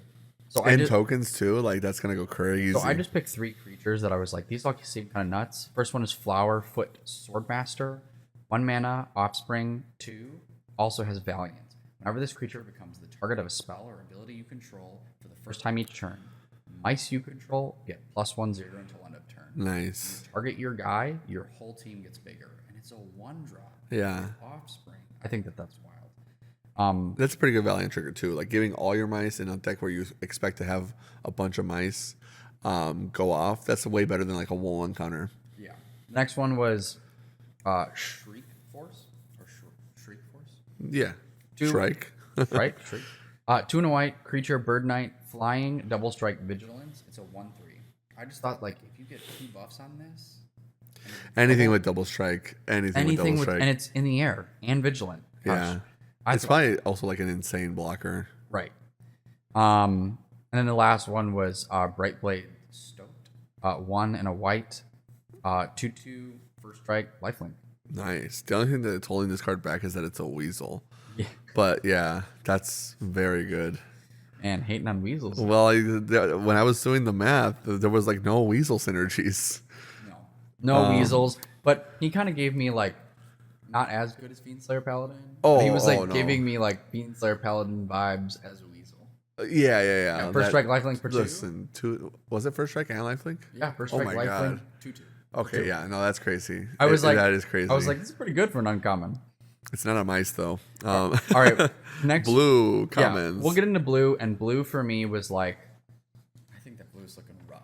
Rough. Off the bat, I think blue does not look awesome. First blue card, Water Spout Warden. Yeah, 2 and a blue, Frog Soldier. When Water Spout Warden attacks, if another creature under the battlefield under your control this turn, Water Spout Warden gains flying until end of turn. Mm-hmm. 3 mana, 3/2. Frog. Yeah. And keep in mind, frogs have the most in the set. Like if you're gonna open, there's gonna be a ton of frogs in your pool. Yeah. So like if you get crazy frog synergies, maybe blue is not that bad, you know. Next card has got a cool name, Mind Spiral. Shout And outs. it's got a rat doing some like voodoo. It is some cool artwork. Looking at you. 4 and a blue, sorcery. Gift a tapped fish. Target player draws 3 cards. If the gift was promised, tap target creature an opponent controls and put a stun counter on it. So it's draw 3, stun a dude, And don't get an Eldrazi Scion. Ugh, this card is mid. No, just kidding. It's actually not bad. 5 mana draw 3 in blue in limited lately has been not that bad. I've noticed. You know what I mean? Well, and that it's draw 3 and you can lock something down. Yeah, That's what I think. Yeah, is because like in putting it Modern over the Horizons, top. it's make a spawn, which is nice because it's in your Eldrazi colors. But for this kind of effect to tap a guy down, and presumably you've already got a board state, maybe got some frogs doing their thing. You resolve this probably just GG, right? Like, Well, and on top of it, what I think is awesome is I don't remember the name of the card, but there's an otter. It's a 6 mana otter wizard. And when it ETBs, yes, you can exile a card, cast it for free. And so I'm thinking like you turn 5 do this. yeah, Next turn you play it again, stun something else, draw 3 more cards. It's like that would be crazy. yeah. And I'm thinking that that's gonna happen. Is like in some of these later grindier matchups. Well, at least the blue decks have creatures this time, so like in theory, on a gummed board state, you're really happy to just take a turn off to draw 3. Yeah. Shore Up is back. Yeah, and with phenomenal artwork. Yeah, look at that artwork. That is and so the nice. The flavor is so hot on it. So it's like this rat, and he's like being protected by this like force field that has muscles on it, and it says, "Is that all you got? Put some muscle into it." And I was like, beautiful. What was Shore Up from? Dominaria? Dominaria United. Gotcha. Yeah, and it was that like that like conch like Yeah. looking, like shell whatever. Yeah. Like I was like lame. Yeah, I was like, this one is looks way hot, better. way better. Target creature, 1 mana instant. Target creature you control gets +1/+1 and gains hexproof until end of turn. Untap it. Untap it is big. This is combat tricks are gonna be big in this format. I can already tell. Honorable mention for the commons. This is the light shell duo. This is a rat otter duo. Oh, there's a duo in each color. Yes. I see. 3 in a blue, rat otter. It's a 3/4 with prowess. Whenever light shell duo enters, surveil 2. At first, I was like, this card's really mid. Like 3/4 for 4. Wait, it's a rat? Yeah. Oh, so you fill your graveyard. That's beautiful. It does fill your graveyard, but the part about it that I thought was actually like awesome They're so cute together. Go was ahead. it's the prowess. The prowess Because is I was crazy, like, yeah. like if this is ever a 4/5, you're like, oh, this is hard to deal with. 4/5 that you have mana open for with combat tricks is crazy. Also, like you play this and turn 5, you draw 3. You know, it was the other card an instant, the Mind Spiral. I think it's Because if it's an instant and you just go turn 4 that guy, turn 5 pass. it's a sorcery. Is it? It is. Oh, that's so unfortunate. It's an instant in Modern Horizons, but I mean, Modern Horizons is a way stronger set, so it makes sense. But yeah, no, like turn 5, draw 3, attack with your 4/5 prowesser and tap their best guy. Like that's not bad. No, definitely not bad. Moving into the uncommons, the first one we got is Shoreline Looter. Yeah. This is 2 mana. It's a rat rogue 1/1. Shoreline Looter can't be blocked. Oh, Threshold. that's beautiful. Whenever Shoreline Looter, the threshold is the 7 or greater. Whenever Oh, it's a returning mechanic, like it's actual threshold. Yeah. I love that. Whenever Shoreline Looter deals combat damage to a player, draw a card. Then discard a card unless 7 or more cards are in your graveyard. Nice. Yeah.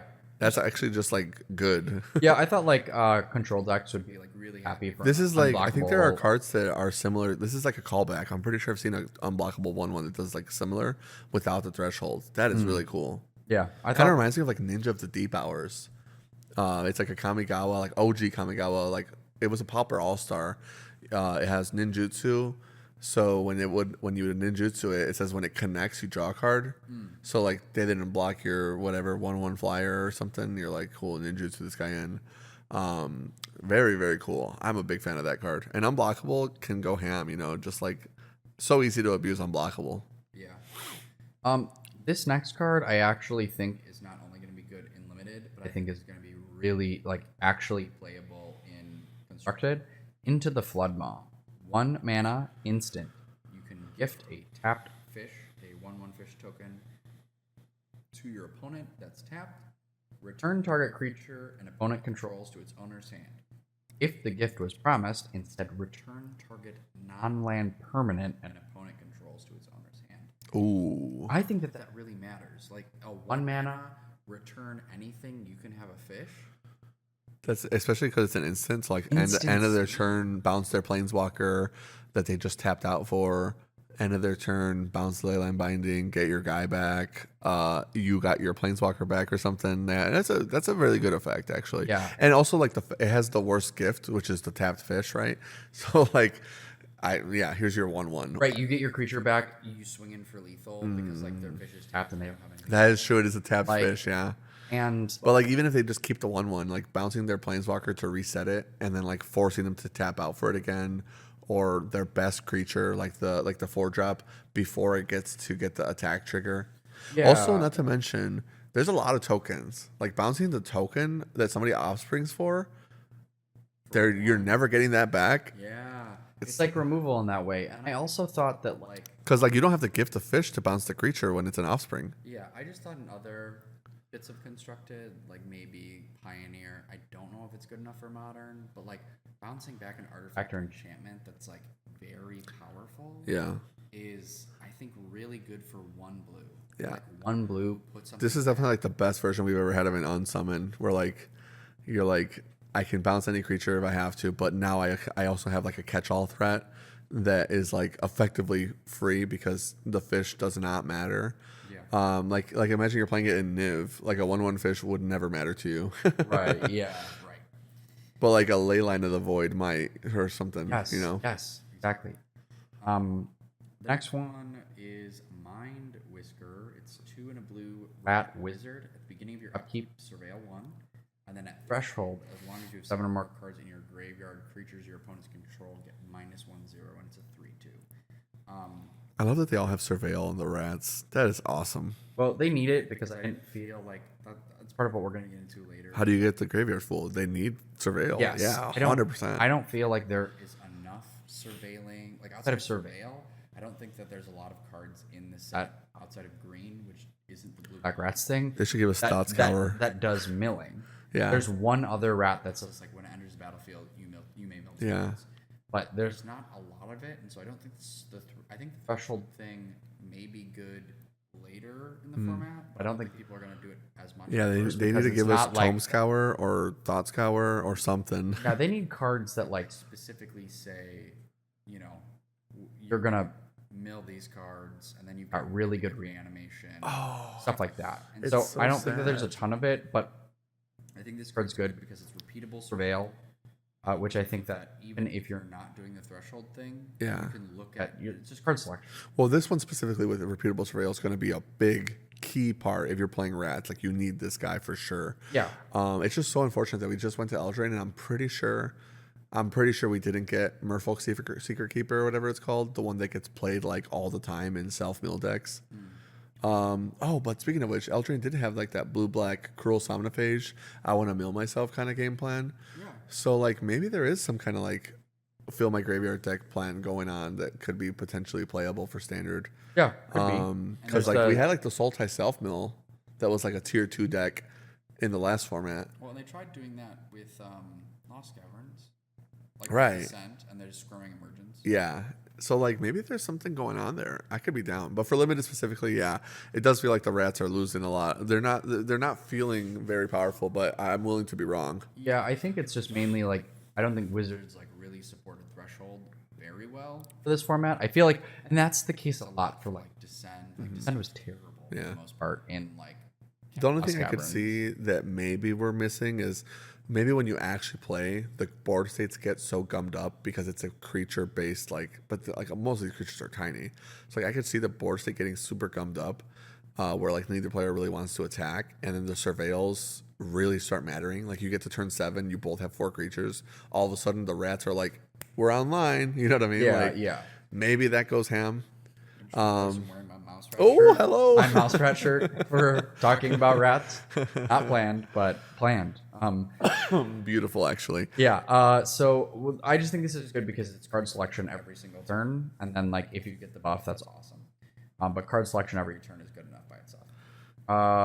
Lastly, I'll pick one of these from the honorable mentions. Oh, the Daring Wave Rider. That was the one that I was telling you about. That was like when it enters, you may Oh, card with 4 or less from your graveyard. Oh, that's Can't do unfortunate. that thing. It's still a good card. Like Hey, you still 6 mana flashback, a 4-drop for free, for free. and it's a 4/4. Plus, all the otters have prowess. Like most of them have prowess. It seems. Yeah, so it'll buff that too. The other two was Otter Ball Antics. It's a 1 and a blue sorcery. Create a 1/1 blue and red otter token with prowess. If this spell is cast from anywhere other than your hand, put a 1/1 counter on that creature, and it's got flashback. So it's 2 mana, make an otter with prowess, and then 4 mana, make a 2/2 prowess otter. That's nice, actually, especially because it's a spell. So like you're making more otters while giving your guys that already exist prowess. I Yeah. like that. And you know what? Flashback is always good and limited. Yeah. Then we got Rattle Chains for birds. Really? Yeah, it's a 2 mana, 1 and a blue, flash flying. When Plumcreed Escort enters, gosh darn it, target creature you control gains hexproof until end of turn, and it's a 2/1. You did say enters. You said enters target, and I felt like you probably said ET. And Yeah. we're like, no, I'm doing it wrong. I'm never gonna get over this. Enters target creature. Oh, so it's any creature. Yep, any creature. Oh, that's super Rattle Chains. Yep. Well, I mean, Rattle Chains has the other mode of giving your guys flash, right? So like, Yeah, and that deck cares about it being spirits, but yes, right.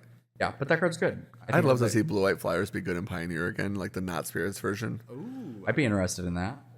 Moving on to black, our uncommons. The first one we got is a Gate Well, we're talking Blade. about the commons, but Yeah, sorry, commons. A Gate Blade Assassin. yeah. So 1 in a black, Lizard Assassin. When a Gate Blade Assassin attacks, defending player loses 1 life, and you gain 1 life. Trigger Yep. on my flyer. Yeah, remember what I was talking about with Yeah. like all of the drain gain synergies? This card's a house, and it's a great blocker. A 1/3 for 2. Man, this card's awesome. Yeah, I'm noticing a lot of these guys have big butts, Yeah, these but they still all die to cut these down. animals, they're small but they thick. Shout out to the furries. No. Anyways, next card, Saver. Yeah, Saver. I pronounced it in my head when I read it. Savor. Yeah, I was like, why are we making everything? That's how I'm saying French, it now when I brother? play this. So 1 in a black. This instant. gets played. Target creature gets -2/-2 until end of turn. Create a food token. This kind of reminds me of Moment of Craving from Rivals of Ixalan. That was really, really good in Standard, by the way, because Mono Red was cracked. And or just aggro in general. It was -2, gain 2. But this is make a food, so it's like effectively the same thing. However, the reason why I like it is those are the kind of cards I was talking about that are going to be super high impact for the squirrels. Where you're like, kill your guy, forage for free. Like, effectively, right? Yeah. Like, that's crazy. Not to mention, like, if you just don't want to forage or you're playing a aggro deck, you're like, well, I really need to gain this 3 life right now. Yeah. Next card is Nocturnal Hunger, which is me every night. I just need a Nocturnal Hunger card now with like Stand in the Dark, but like Cookie Monster. Me opening Like, the fridge Yeah. and my cat's going like, what are we doing? Yeah. Oh, it's like the me looking into the microwave memes. Like my food's staring at me at 3 a.m. and there's like Justin Timberlake. Like that's what I want. It's Stan looking into the fridge, like, and it's just dark behind him.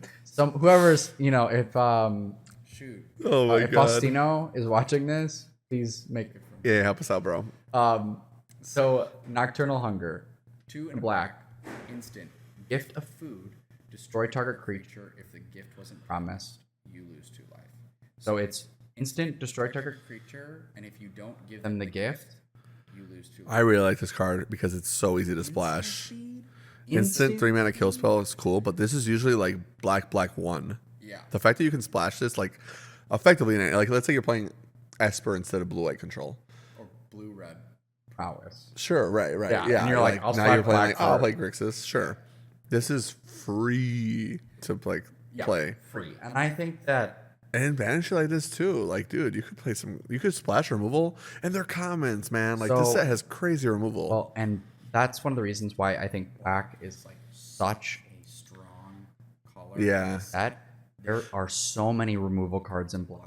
Like they're normal. Well, the Saver is also a common, right? Like, Right. and Saver is going to be better in limited because you really need the 2 mana kill spell, or like the 3 mana kill spells that we talked about might be a little slow, especially if you're paying life for them. Well, The next card let me help you with that. Talking about standard and 2 mana kill spells. Fell, 1 in a black, sorcery, destroy target creature. Unconditional. Unconditional 2-mana destroy target. But it's a sorcery. It is a sorcery. But Yo, black goes crazy. anything. Yes, that's why I was like, when you were saying that, I was like, well, hold that thought, because the next card, yeah. I think actually Savor is still better in limited than even Fell, but like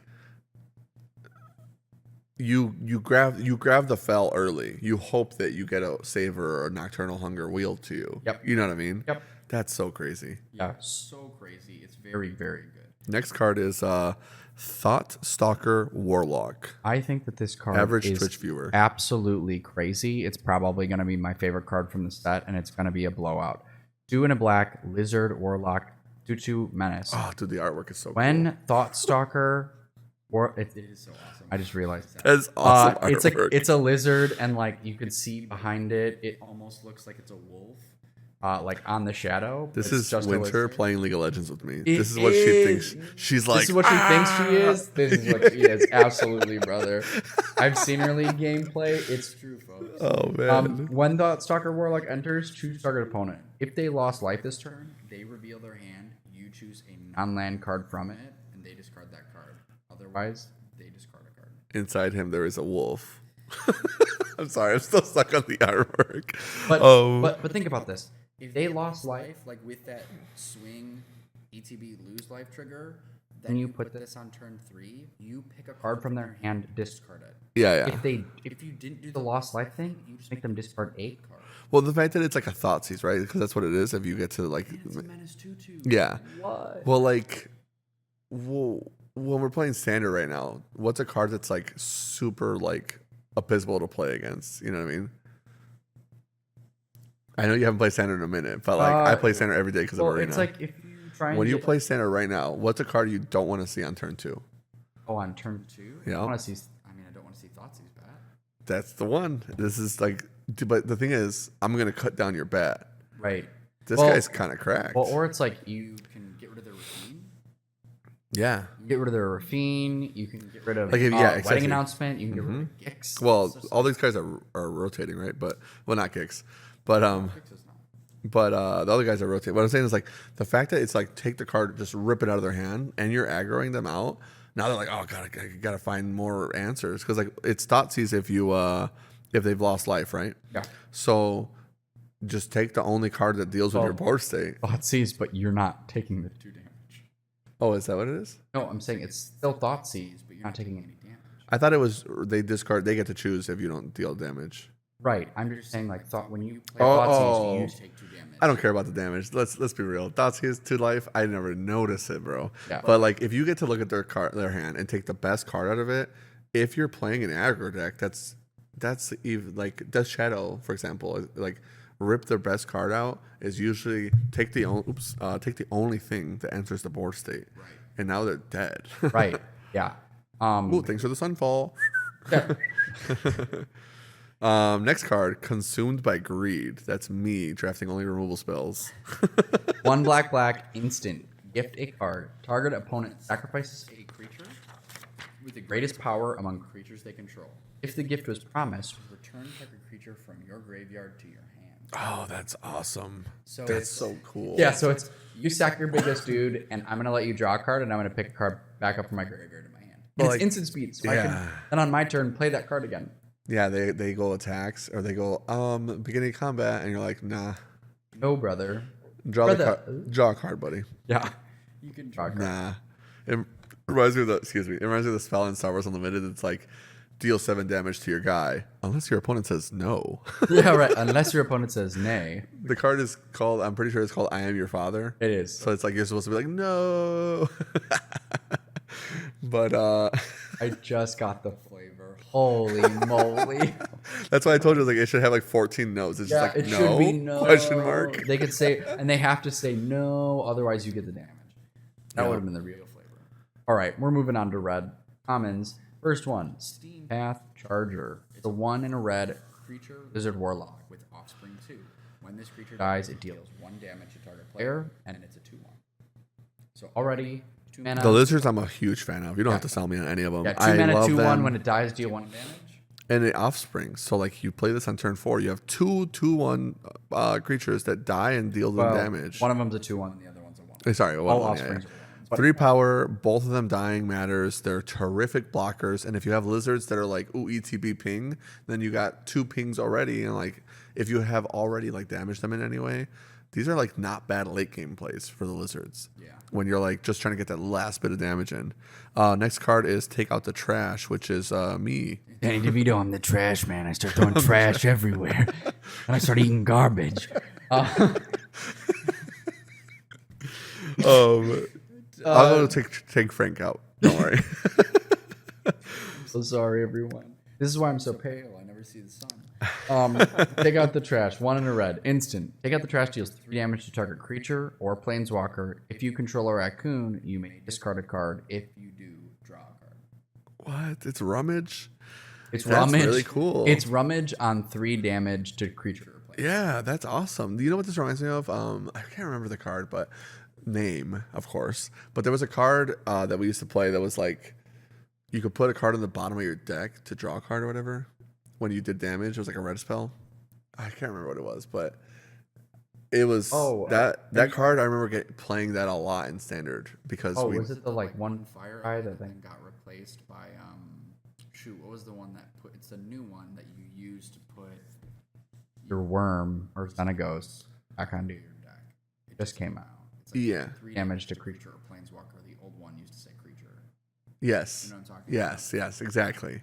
And like that's gonna be a big deal because like Rummage is not as good as Loot, obviously, but in your red black aggro deck, there's always gonna be a time where you're like, man, I have 4 or 5 lands, like boop, like I will gladly take it. Yeah.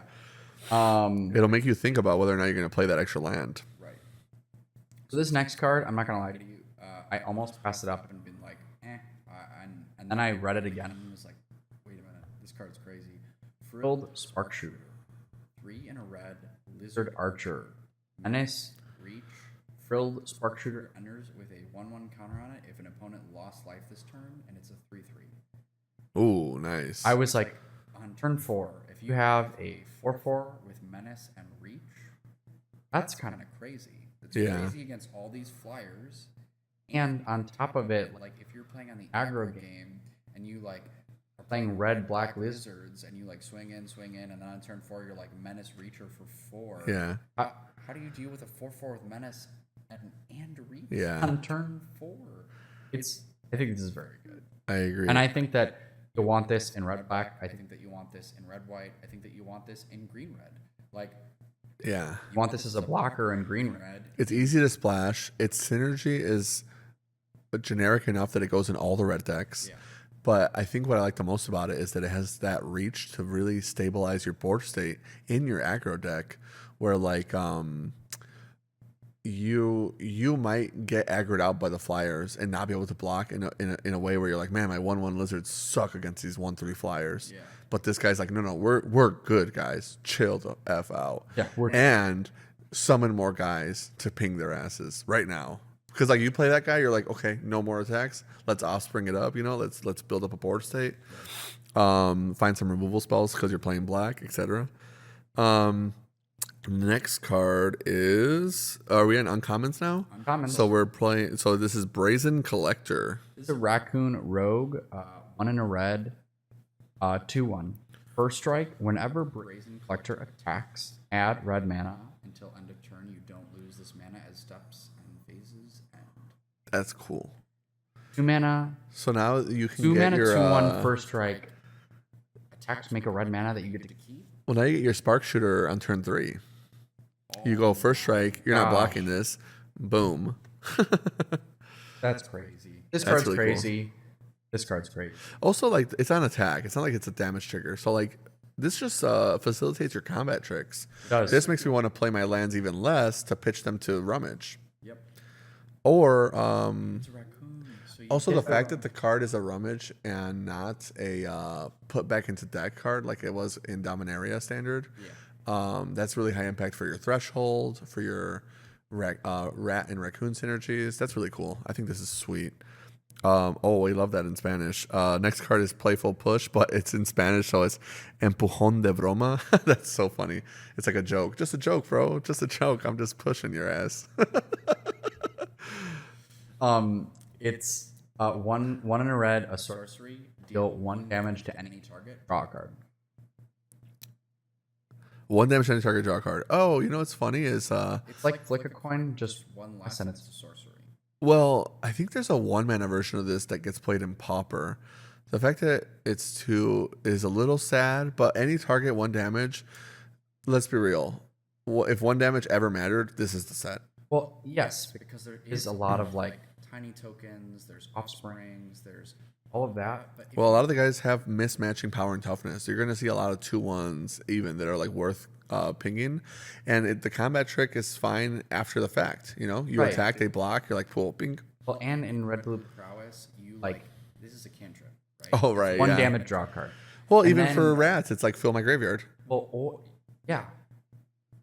Well, rats is blue black. I mean, you could splash a card like this. I could see them playing Grixis, you know, like we talked about. Yeah.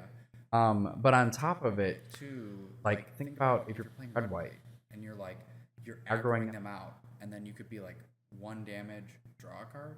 Yes. Yeah, in the mice deck. Yes. Like, I think that you know. Well, if you have enough of these red like damage spells, I'm splashing red in my rat deck. You know what I mean? Like Sure. 3 damage to a guy, fill my graveyard, ping your guy, get him out of the way, draw cards, like fill my hand up. Like that's good. I think for sure. Yeah. The only thing that'll be tough about that 3 damage rummage is because you do need raccoons, and raccoons are not in blue and black. But still, if you do get enough damage cards, it's still like a good removal. Yeah, only in red, right? Well, red and green. Yeah, red and green. All right, and then the last 2 things were actually just both otters. The first one is Harnesser of Storms. Yeah. Oh wow, this art is awesome. that is so cool. Yeah, 2 in a red. Whenever you cast a non-creature or otter spell, you may exile the top card of your library. Until end of turn, you may play that. You may play that card. This ability only triggers once each turn, and it's a 1/4. That's pretty cool. I just think that this is like for storming, right? You have the ability in otters to just be like, oh, I'm playing an otter or I'm playing another card. I'm getting the bonus of being able to exile the top card and then play it. Yeah. Like, and it blocks really well. Well, this is also like the kind of card like that wants those cheap cards, like ping a guy, draw a card. Well, Also- it's not until the next turn. You have to play it now, right? Yeah. So like, yeah, I want some cheap removal. I want some like 2-mana kill spell, 2-mana flick a coin, whatever kind of effects. And I can't get it out of my head, but the otters, they have such good artwork. Did you watch? I think it was Guardians of the Galaxy 3. No. Oh, Seen 1 and man. 2. The third one is so good, but there's a character that's like, you have to watch the movie. I don't want to like ruin anything, but there's like a character that's like an otter, like weasel hybrid or whatever, that like is such an important character. And then at the end, you're like, it's like tearjerker moment. You're like, what's going on, man? Like, and like that's what I keep thinking about when I see the otters. But they look so freaking cool. You know, it's like the successful experiment. Now they're all wizards. I can't wait to build around this next guy. It's Coruscation Mage. Yeah, I think you got it right. Probably Coruscation. butchered that. 1 in a red creature otter wizard with offspring 2. Whenever you cast a non-creature spell, this creature deals 1 damage to each opponent, and it's a 2/2. That's beautiful. So it's and like- it has offspring. This That's is very like nice. gutter snipe, but cheaper and better. Well, it's not cheaper gutter snipe because gutter snipe is 2 damage.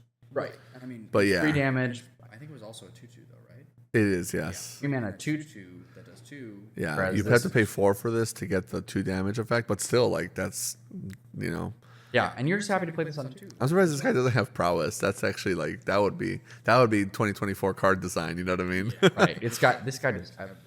Yeah. And that moves us into greens. So the first common for green is Sunshower Druid. This is the card that I saw this, and I am not kidding you. This little man is the aggro killer. I thought that I was like looking at red and white first, and I was like, wow, like there is this mice, like go like get under early deck, and I saw this guy and went, yep, it's over for that. I think green is the most busted color of this set, and it's not close. So Sunshower Druid, 1 green. It's an 0/2 Frog Druid. Whenever Sunshower Druid enters, put a 1/1 counter on target creature, and you gain 1 life. That's very good. So it's 1 mana, 1/3, gain 1. At worst, right? At worst. Yeah. And then if you're doing like the flickering thing in blue green, you could like gain another life. Put Does the this counter on trigger something Valiant? better. It should. It's trigger Because Valiant, ability, right? yeah, Valiant differently from Heroic is, and this is important. I'm glad you said that. It's spell or ability, whereas Heroic was usually when you're targeting it with a spell. Gotcha. So there's a difference, like with Valiant, that has a little bit of upside. I love the artwork on that frog too. Now, Yeah, that's the guy. Look at the sun. Yeah, he is the man. I think that he is the killer of aggro, and I am very worried for. Now, is it sun shower or shower? I think it's sun shower. Yeah, I think you're right. Well, let's read the flavor text. Just maybe it'll help us. Apprentice augurs begin their studies by predicting where the rain will fall. Even those who don't succeed derive great joy from the process. How spiritual. Yeah, shower. Rain on me. The next card, Druid of the Spade. Yeah, Druid of the Spade. 2 and a green, rabbit druid. As long as you control a token, Druid of the Spade gets +2/0 and has trample. I was like, man, these token decks, 3 mana, 4/3 with trample. Yeah. Help. Yeah, that's crazy. You're gonna be watching this guy beat you down all the time. I just think that card in green and white is gonna be absolutely nuts. The next card for the commons is Heaped Harvest. This card is so messed up. It's an artifact food, 2 and a green. Whenever Heaped Harvest enters, and when you sacrifice it, you may search your library for a basic land card, put it onto the battlefield tapped, then shuffle. And then it's also food, so you can pay 2 life and sacrifice it. Gross. So on turn 3, you go, I'm gonna get another land and put it onto the battlefield. Yeah. And on turn 4, if you want, you can go, I'm gonna gain 3 life and do it again. For 2 mana. Yeah. What? And why this is so gross too is because like there are some like bigger green creatures that you cheat out and you're like, oh, I got this out a turn or 2 early. Well, yeah. This 2 turns in a row. I mean, a lot of the best cards in the set are really expensive creatures, and if you're able to splash, which it does seem like a lot of these guys have 1 pip, where like maybe 3 color splashes aren't going to be as difficult as we thought. If you're ever going to splash, it's with I search for 2 basics out of my deck. Yeah, it's like green is the card as usual. Green is the deck that will help you do the splashing. Yeah, and on top of that, you're ramping into like Maha and the 4-drop we talked about earlier that's offspringing.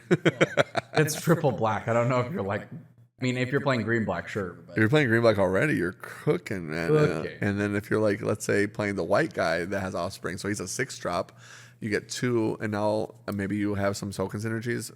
Boom, easy to pay for offspring. And I think the sooner you get these offspring guys out and are happy to pay for the offspring, the better your position you're in. And you could sink mana into all your classes. Yeah, that's a good card. yeah, the next one we're not going to talk about because we already did, but it's Hunter's Talent. Oh, yeah. Todd will pop it up again. It's the one that the enchantment, when it enters, it bites. Yep. And then +1/0 and trample, and then Draw a card if you have Power 4 Ferocious Yeah, Hunter's Talent is the best, I think, of the classes. Yeah. That makes sense. And then the next uncommon is Overprotect. Yeah, I think this is so funny. Like the flavor of Overprotect. It says 1 in a green, instant. Target creature you control gets +3/+3 and gains trample, hexproof, and indestructible. Yeah. Your dude, all the things. It's all. Well, I just love how good it is on offense and defense. Yeah. And this is probably insane with Valiant. Oh my gosh. Yeah. This card is busto. The last uncommon for green is Gale Wing Moose. This is the guy you want to cheat out, everyone. This is a 6 mana, 4 and 2 green, elemental elk 6/6. Flash, vigilance, reach, trample. I love that it's an elemental, and that's why it's flying, because it's like Gale Wind or whatever, but this is a really cool card. The fact that it has flash is crazy. Yeah, a flash 6/6 with vigilance. Like, if and I reach, attack into trample. this guy, I swear to God. Yeah, This is where I'm going to be on Discord like, beep, beep, beep, beep, beep. yeah, right. If you see like open mana and they have double green and they've got 6, you're like, I'm not attacking. yeah, like Or you already have like your kill spell ready. You're like, nice. yeah, Nice. nice. Jumping into multicolored, The first one is Moonrise Cleric. Yeah, and let me say this off the bat. A lot of the multicolors, at least in common, are traps. Like, they are not good. Like, yes, they are tribal in the sense that, like, they have the types that you want for these decks, but a lot of them, like, their bodies and rates are just bad. Sure. So it's like, yes, they're all, like, white, black, so you could play them in white, or you could play them in black, just as, like, double pips, but a lot of them, I think, are bad. Sure. So I just highlighted the first three that I was like, these ones are actually good. First one is Moonrise Cleric, one white black or white black. Bat Cleric, flying. Whenever Moonrise Cleric attacks, you gain 1 life, and it's a 2/3. Nice. 3 mana 2/3 flyer, attacks, gain a life. Really well, and it's a bat. So And 2/3 is like a pretty decent body. We've seen a lot of like 1/3s and stuff like that. 2/3 actually feels like a good body for that rate. The next card is Tempest Angler. Yep, this is a Otter Wizard. It's one either blue or red. Whenever you cast a non-creature spell, put a counter on Tempest Angler. Nice. Yeah, that's actually really good. Cast I mean, non-creature- getting to keep the counters is really nice, and casting non-creature spells, as we talked about, and is it not bad?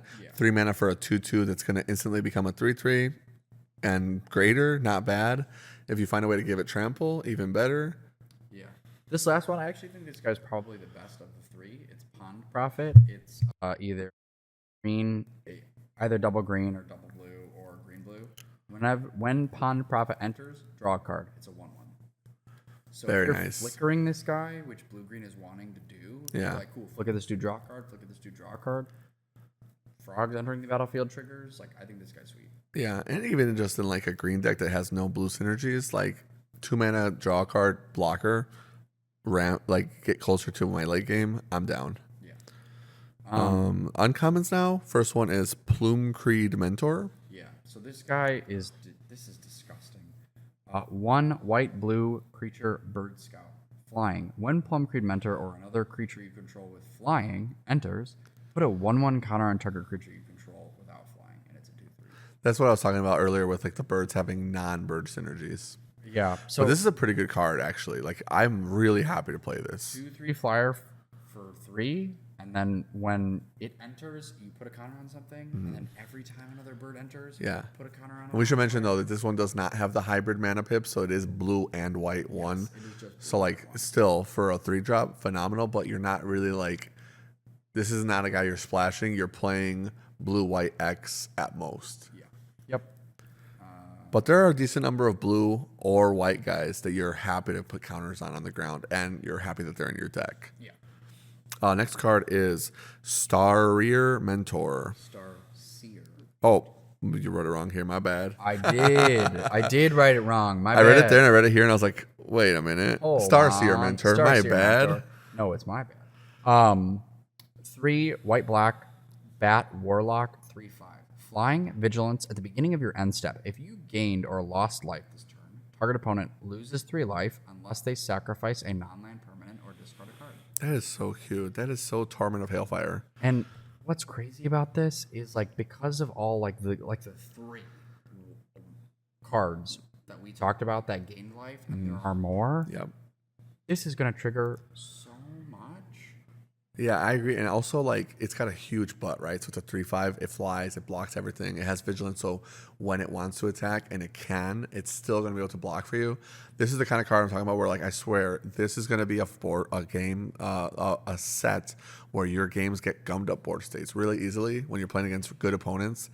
And if you're the guy that's breaking the gummed up board state with cards like this, you're winning. Like, if you have a way to be like, well, even if we don't attack, I'm still getting minimum 4 damage in a turn because almost certainly you're not going to be able to sack non-land permanents or discard cards theoretically when you're getting to this point of the game. And if you are, your opponent is still happy with that. So, like, it's going to be rough. Go ahead. Well, and I think that that take is probably going to be a really good take for just the generality of this set. Is that I think that it'll be grindy because I Yeah. think that there will be a lot of permanents on the board, And originally, you look at this and you're like, man, this feels kind of slow for 2024 limited. But because we've seen so many cards that do the gain life thing, I think that you'll be able to stabilize long enough to get this. Yeah. And it's really going to matter. Well, as I mentioned, it's gain or lose life. This card in like 8 years ago is always your opponent lost life, you did 3 loss of life, or you gained 2 or more life, or some weird caveat. And you're like, man, I'm never triggering this guy. This is like free to trigger. Right. You're going to trigger this on accident. Yeah. And there are cards like in the set that you haven't seen that are like, I'm going to surveil 2 and then draw 2 cards and then lose 2 life. That triggers this. So you do have ways that you can lose life. Yeah, you're like, oh, I actually want to lose the life. I won't pay the gift or whatever. Yeah. Not to mention, like, the removal in these colors is insane. Like, you're like, -2 on a guy, crack my food, pass. Or maybe I killed your flyer, attack for 3, and then trigger. You got to lose 3 life more. Wow. Nah, that card is cracked. Last of the uncommons that Frank has on, on his notes is Stormcatch Mentor. 1 in a red, Otter Wizard, 1/1 with haste, prowess, instant and sorcery spells you cast cost 1 less to cast. He meant blue and a red, but yes. 2 mana, you said 1 in a red. Ooh, blue and a red, sorry. 1/1 haste, prowess, and your instants are, and your spells are 1 less to cast is cracked. Yeah, this card is sweet. Yeah. Like, now it's a 1 mana, ping, draw card. You know what I mean? Like, Yep. now we're cooking. This card is crazy. Yep. I really like these guys that are like not hybrid mana. That are like very powerful. They're like, these are the ones you want. Like when you open your sealed pool and you see 2 of this guy at uncommon somehow in your 6 packs, you're playing otters. You know what I mean? They find all your really good blue and red spells, get it done. General notes for the set. What did you want to talk about? First is power. Are based off of what I saw, like what I think the strongest colors are. Yeah. And they're in this order. I think green is crazy. Sure. I think green has big bodies. You can ramp. You can protect yourself with this life gain.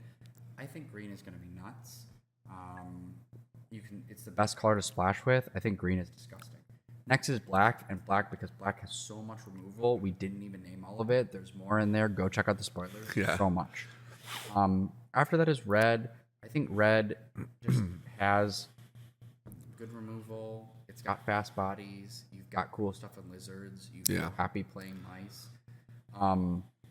Then white, then blue. I think that like it's all of those colors, and then blue is kind of like really down. I think that blue is a support color at best. Sure. I don't see a lot of like blue stuff that you're like, oh my gosh, I want blue to be my main color. It doesn't have anything that synergizes well with anything. It's like green blue has a specific thing, black blue has a specific thing, red blue has a specific thing, but it's not like blue is holding any of those things up. Yeah, I'm curious how itself. good the Spellslinger deck will be. How good otters are, I think, will determine where blue stands in the meta. Because, like, blue might suck, but otters might be, like, A tier. You know what I mean? Which kind of happens sometimes in Limited, where we'll be like, this color sucks. But then it's like, oh, well, if you're playing this color specifically in this archetype, it's good. But it's not like you're playing, like, all the blue cards. It's, like, specific ones, typically. And I'm curious to see where we fall on it, because if green ends up actually being like insane, nice prediction. If we're wrong and it's like black and red or whatever, it's like that'd be really funny. But yeah, let's see where this take, I guess, looks like in a month or two or after pre-release this weekend.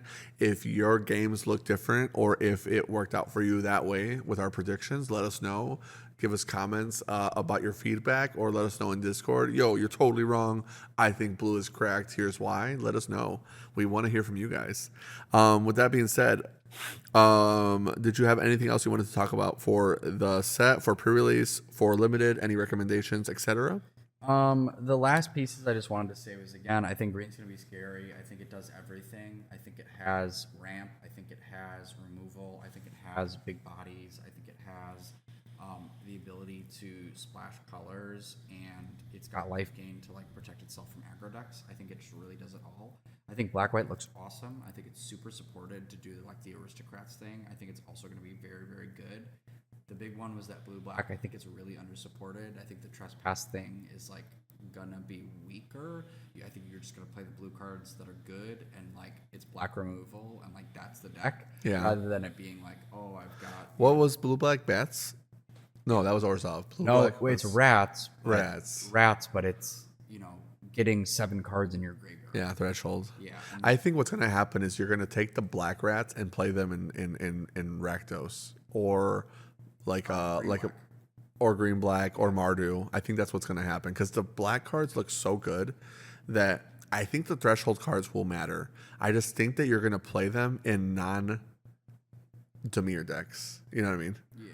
And you'll play the threshold cards that are good by themselves without the threshold. Yeah. And then if you can get the threshold, you're like, I'm cooking. Yeah, because when we talked about all the just alone, let's say we just talk about the cards you talked about and not any of the rest of the spoilers, the blue cards we mentioned are not close to the other cards. No, not even a little bit. Not even a little. Every other color was like, wow, that's crazy, and blue was like, that's pretty good. I like that answer. That's a synergy C. Let's see if it's on the board. Yeah. You know what I mean? Like, Yeah. kill. And then lastly, aggro decks are looking good. I think red-white looks great. I think black-red looks great. And I think that blue-white looks great. Yeah. I think all of them are like, wow, you get to do cool things all across the board. One's flyers, one's like classic, red-white, and then black-red is still like grindy. But yeah, that's it. I did find numbers for these 3 guys for you if you wanted to talk about it. These were 3 of the guys I could find that were like, I care about multiple creature types. Oh, sure. So like when you look at Valley Might Caller, the 1-drop Frog Warrior with Trample, it's a 1/1 with Trample, but it gets a 1/1 counter whenever a frog, rabbit, raccoon, or squirrel enters. If you play that card, including itself, there are 63 targets in the set that would make your guy grow. And then the same thing is true for Valley Quest Caller. It's a 2-mana 2/3 Rabbit Warrior that we talked about. Whenever one or more other rabbits, bats, birds, or mice you control enter, scry 1. And these are the kind of cards where I'm like, yeah, raccoons or rabbits or bats might suck. But with this kind of card, you might play the 1 off color or like the 1 synergy color rather into your pair. Yeah. And for that card specifically, I think it was like not 63, but like 58 targets. So there are like about 60 targets for a lot of these cards that care about 4 animal types of the 10 of them. And it's interesting, of 10 there, like a lot of these cards are like, I have synergy with 4. The last one was Valley Flamecaller that I saw. I think there's like 5 of them though, so I might have missed 2. It's like if a lizard, mouse, otter, or raccoon you control would deal damage to a player, it deals damage +1. Like that kind of card is like, with lizards, you're like ping for 2. Like there's so many good card synergies. Don't sleep on them. Like look at how many cards you have for them and find the ones that are best. I think that you can make any tribe work. Even rats, which is arguably the worst ones. Also keep in mind where Frank is like really high on bats for Orzhov, there's only 12 bats in the set, which is the fewest of any of the tribes. So bats are probably going to be looking for friends. Like maybe I want some of these birds in here, or maybe I want some non-flyers to match a synergy I got, etc. Yeah, and to say that specifically, it's not that I'm high on bats. I'm high on black. That's fair. Yeah, you're high on Orzhov. Yeah, I'm high on Orzhov So having he might so not much drain gain get- life stuff, yeah. but like it's not necessarily the bat synergy that I'm like. That's And it's true, like the bats, even like it makes sense that they have the least because it's almost none of the cards are like bat make good. It's like gain Right. life make good. Yeah, right, exactly. It is gain life, make good. For reference, because I saw both of them that Stan missed. The blue one, because we said green, red, white. Yes. The blue one is Valley Flood Color. It's a flash 2/2. You may cast non-creature spells as though they had flash, and it cares about birds, frogs, otters, and rats. You control a +1/+1 until end of turn, and you can untap them when you cast non-creature spells. This is also a card that makes it good. Where now that 5-drop Ancestral Recall card we talked about was bad, it's now like flash, which is that's playable in Modern Horizons draft. You know what I mean? So like that's a different power level. Yeah. And then the last one's Valley Rock Caller, 2 mana, 1/3. So gross. 1/3 with Menace for 2 is crazy. And then what's the trigger on it? Whenever Valley Rock Caller attacks, each opponent loses X life, and you gain X life, where X is the number of squirrels, bats, lizards, and rats you control. Jesus. They see like these 5 guys I think are insane. Yeah. So like in sealed specifically, these are the guys that determine your splashes, in my opinion. Yeah, and right, remember, as always, when we give these ratings, it's based off of the meat and potatoes of your deck. It's like, oh, we're talking about just commons and uncommons because that's going to be the majority of your lists. But if you get this card that's black and rare, this Valley Rock color, well, maybe you should be playing. You could go black-white. You could go Play boosters on average, so it's 1 to 4 rares, which is significantly more than draft boosters. You're getting 6 in a pre-release kit. You're going to have 12 rares or more because you have the pre-release promos. So on average, you're going to have 12 to 13 rare and mythic cards in your pool. And if you get really lucky, you can have more. You can have like, I mean, obviously it's crazy, but you could have 25, but that's not going to happen. You're going to have like, on a good pool, like 17 rares. You should keep them in mind, especially when you get doubles. I can't tell you how many times now with play boosters, I open a sealed pool and I get doubles of some cracked rare. And I'm like, wow, that's insane. Like, I probably should use it, and it pays off. You know what I mean? Yeah. So I think it's worth noting that, and in the future, and as we talk about limited more, play boosters are a big change to the game. Keep the rares and mythics in mind now, and don't just brush them off as like if I see one, I'll talk about it. Whoa. But commons and uncommons will still be, like Frank said, that's the vegetables. That's like the stuff that you got to eat to feel good. Yeah, and I think that the uncommons actually are, and I think that might be why we're seeing uncommons have more creatures than it did before, because you're getting more uncommons in packs than you did before. The only difference about when you're drafting is that there are some times, like because of the way that play boosters are, where like there's barely any of a color in a pack. So that's you true. You could just get like, oh, I wanted to draft black, but like someone else is drafting black at the table, and then my first 2 packs that got passed to me had no black in them because of randomization. That is definitely the worst thing about play boosters. If you had to rank them, I think overall play boosters are net positive. I'm really high on them. Agreed. I think I have a lot of fun with limited. The biggest issue, especially at the highest level, which obviously doesn't affect most players, but at the highest level, the fact that the cards are not color seeded in ways that protect against, because the draft boosters would make sure to have at least one of each color in the pack. Play boosters don't have that guarantee, so you could actually open a pack and not see a white card. So if you get really lucky and your pre-release pool has only like black, red, and green cards, I mean, you kind of figured out what colors you're playing, and now it's just about cutting the ones that suck. Yeah. So keep that in mind as well. But yeah, it's a very good point. I agree, because in draft, that will definitely affect stuff. If you see 3 packs and you're not seeing a color that you're drafting for, you should be pivoting. Yeah. Well, that's our show. That's everything. Yeah, I really hope that this like kind of crash course is just helping you. Right, the point of these is to get you prepared to have a good pre-release, and that you feel like you're informed before you just like open up those boxes. And then we're really excited in the future from here, and just from seeing spoilers. Like, I think we're excited for what Bloomburrow is going to do, not only from its cards for standard, but also like the cards that we already have and how we can include Bloomburrow in them. It's going to be a really good time to play Magic. So 100% agree. Yeah, we're really excited. And remember, it's pre-release. Have some fun. Make some friends. You know, if you want to try a crazy synergy and you're not afraid of losing some prize packs, do whatever, you know.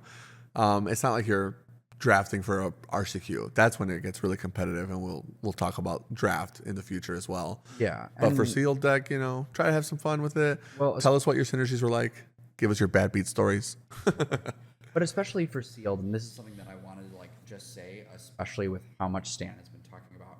Hey, this is bringing a lot of people back to Magic. This is getting people introduced to the game for the first time. I imagine that there are going to be, like, at pre-release, readers, more, well, not just readers, but more dads bringing their kids, yeah, to come and play with these otters and rats, and be nice. Be nice this weekend. Welcome them in, show them the way.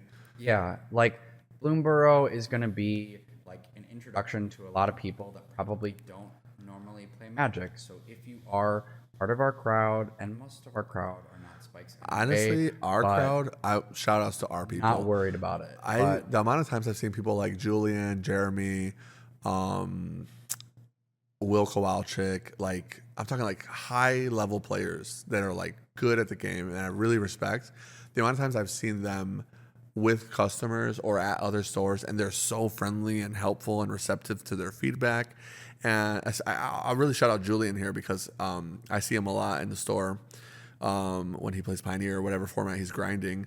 If I have a new player or somebody who's inexperienced that's struggling, he really has a good way of explaining to them at like a understandable, excuse me, apologies, at like an excusable level where it's like, you kind of have to talk differently to certain players. Like if I'm explaining you a card, it's going to sound different than when I'm talking to somebody that's like brand new to the game. Yeah. Sometimes I'll like interrupt people. I'm like, hey, cut that part out. None of the fucking fat matters. Just get to the part that they can understand. Like when I teach somebody a game, I'm like, let's learn these 4 things first. And then let's learn this part. And then you add on to that. Because like Magic is complicated. You know what I mean? Like it's the hardest game, the best game. Yeah. Shout out Star Wars.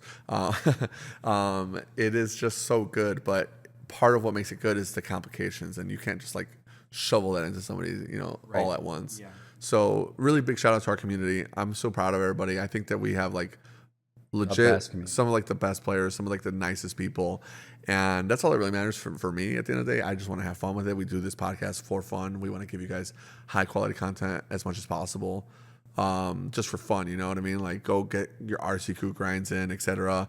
And let's all get better together, We all want to get to like that Redo Kai Buddha level of Magic eventually, but a lot of us we got some work to do, so let's get it done. Yeah. Respectable. Right. Respectable. With that being said, shout outs to MTG Chicago for doing our thumbnails and for providing us the video equipment. Please go to his channel. Check out all the live gameplay. You can see it here from the store. You can see, all kinds of content: Legacy, Pioneer, Modern, Standard. You get to see a lot. Yeah, we just did Legacy this weekend. We got some videos coming up. You can see the awesome comments that people are leaving about our domain player. Yeah. Go ahead and check out. It's probably one of the best places to find live Magic gameplay as opposed to like seeing like MTGO. Yeah, exactly. Shout outs to Nancy Steroids for the intro and outro music and the music when Frank streams. And shout outs to our patrons. As always, we really appreciate you guys the most. You guys support us from day one, and it really, really means the most. Shout outs to our viewers that are just here for the ride.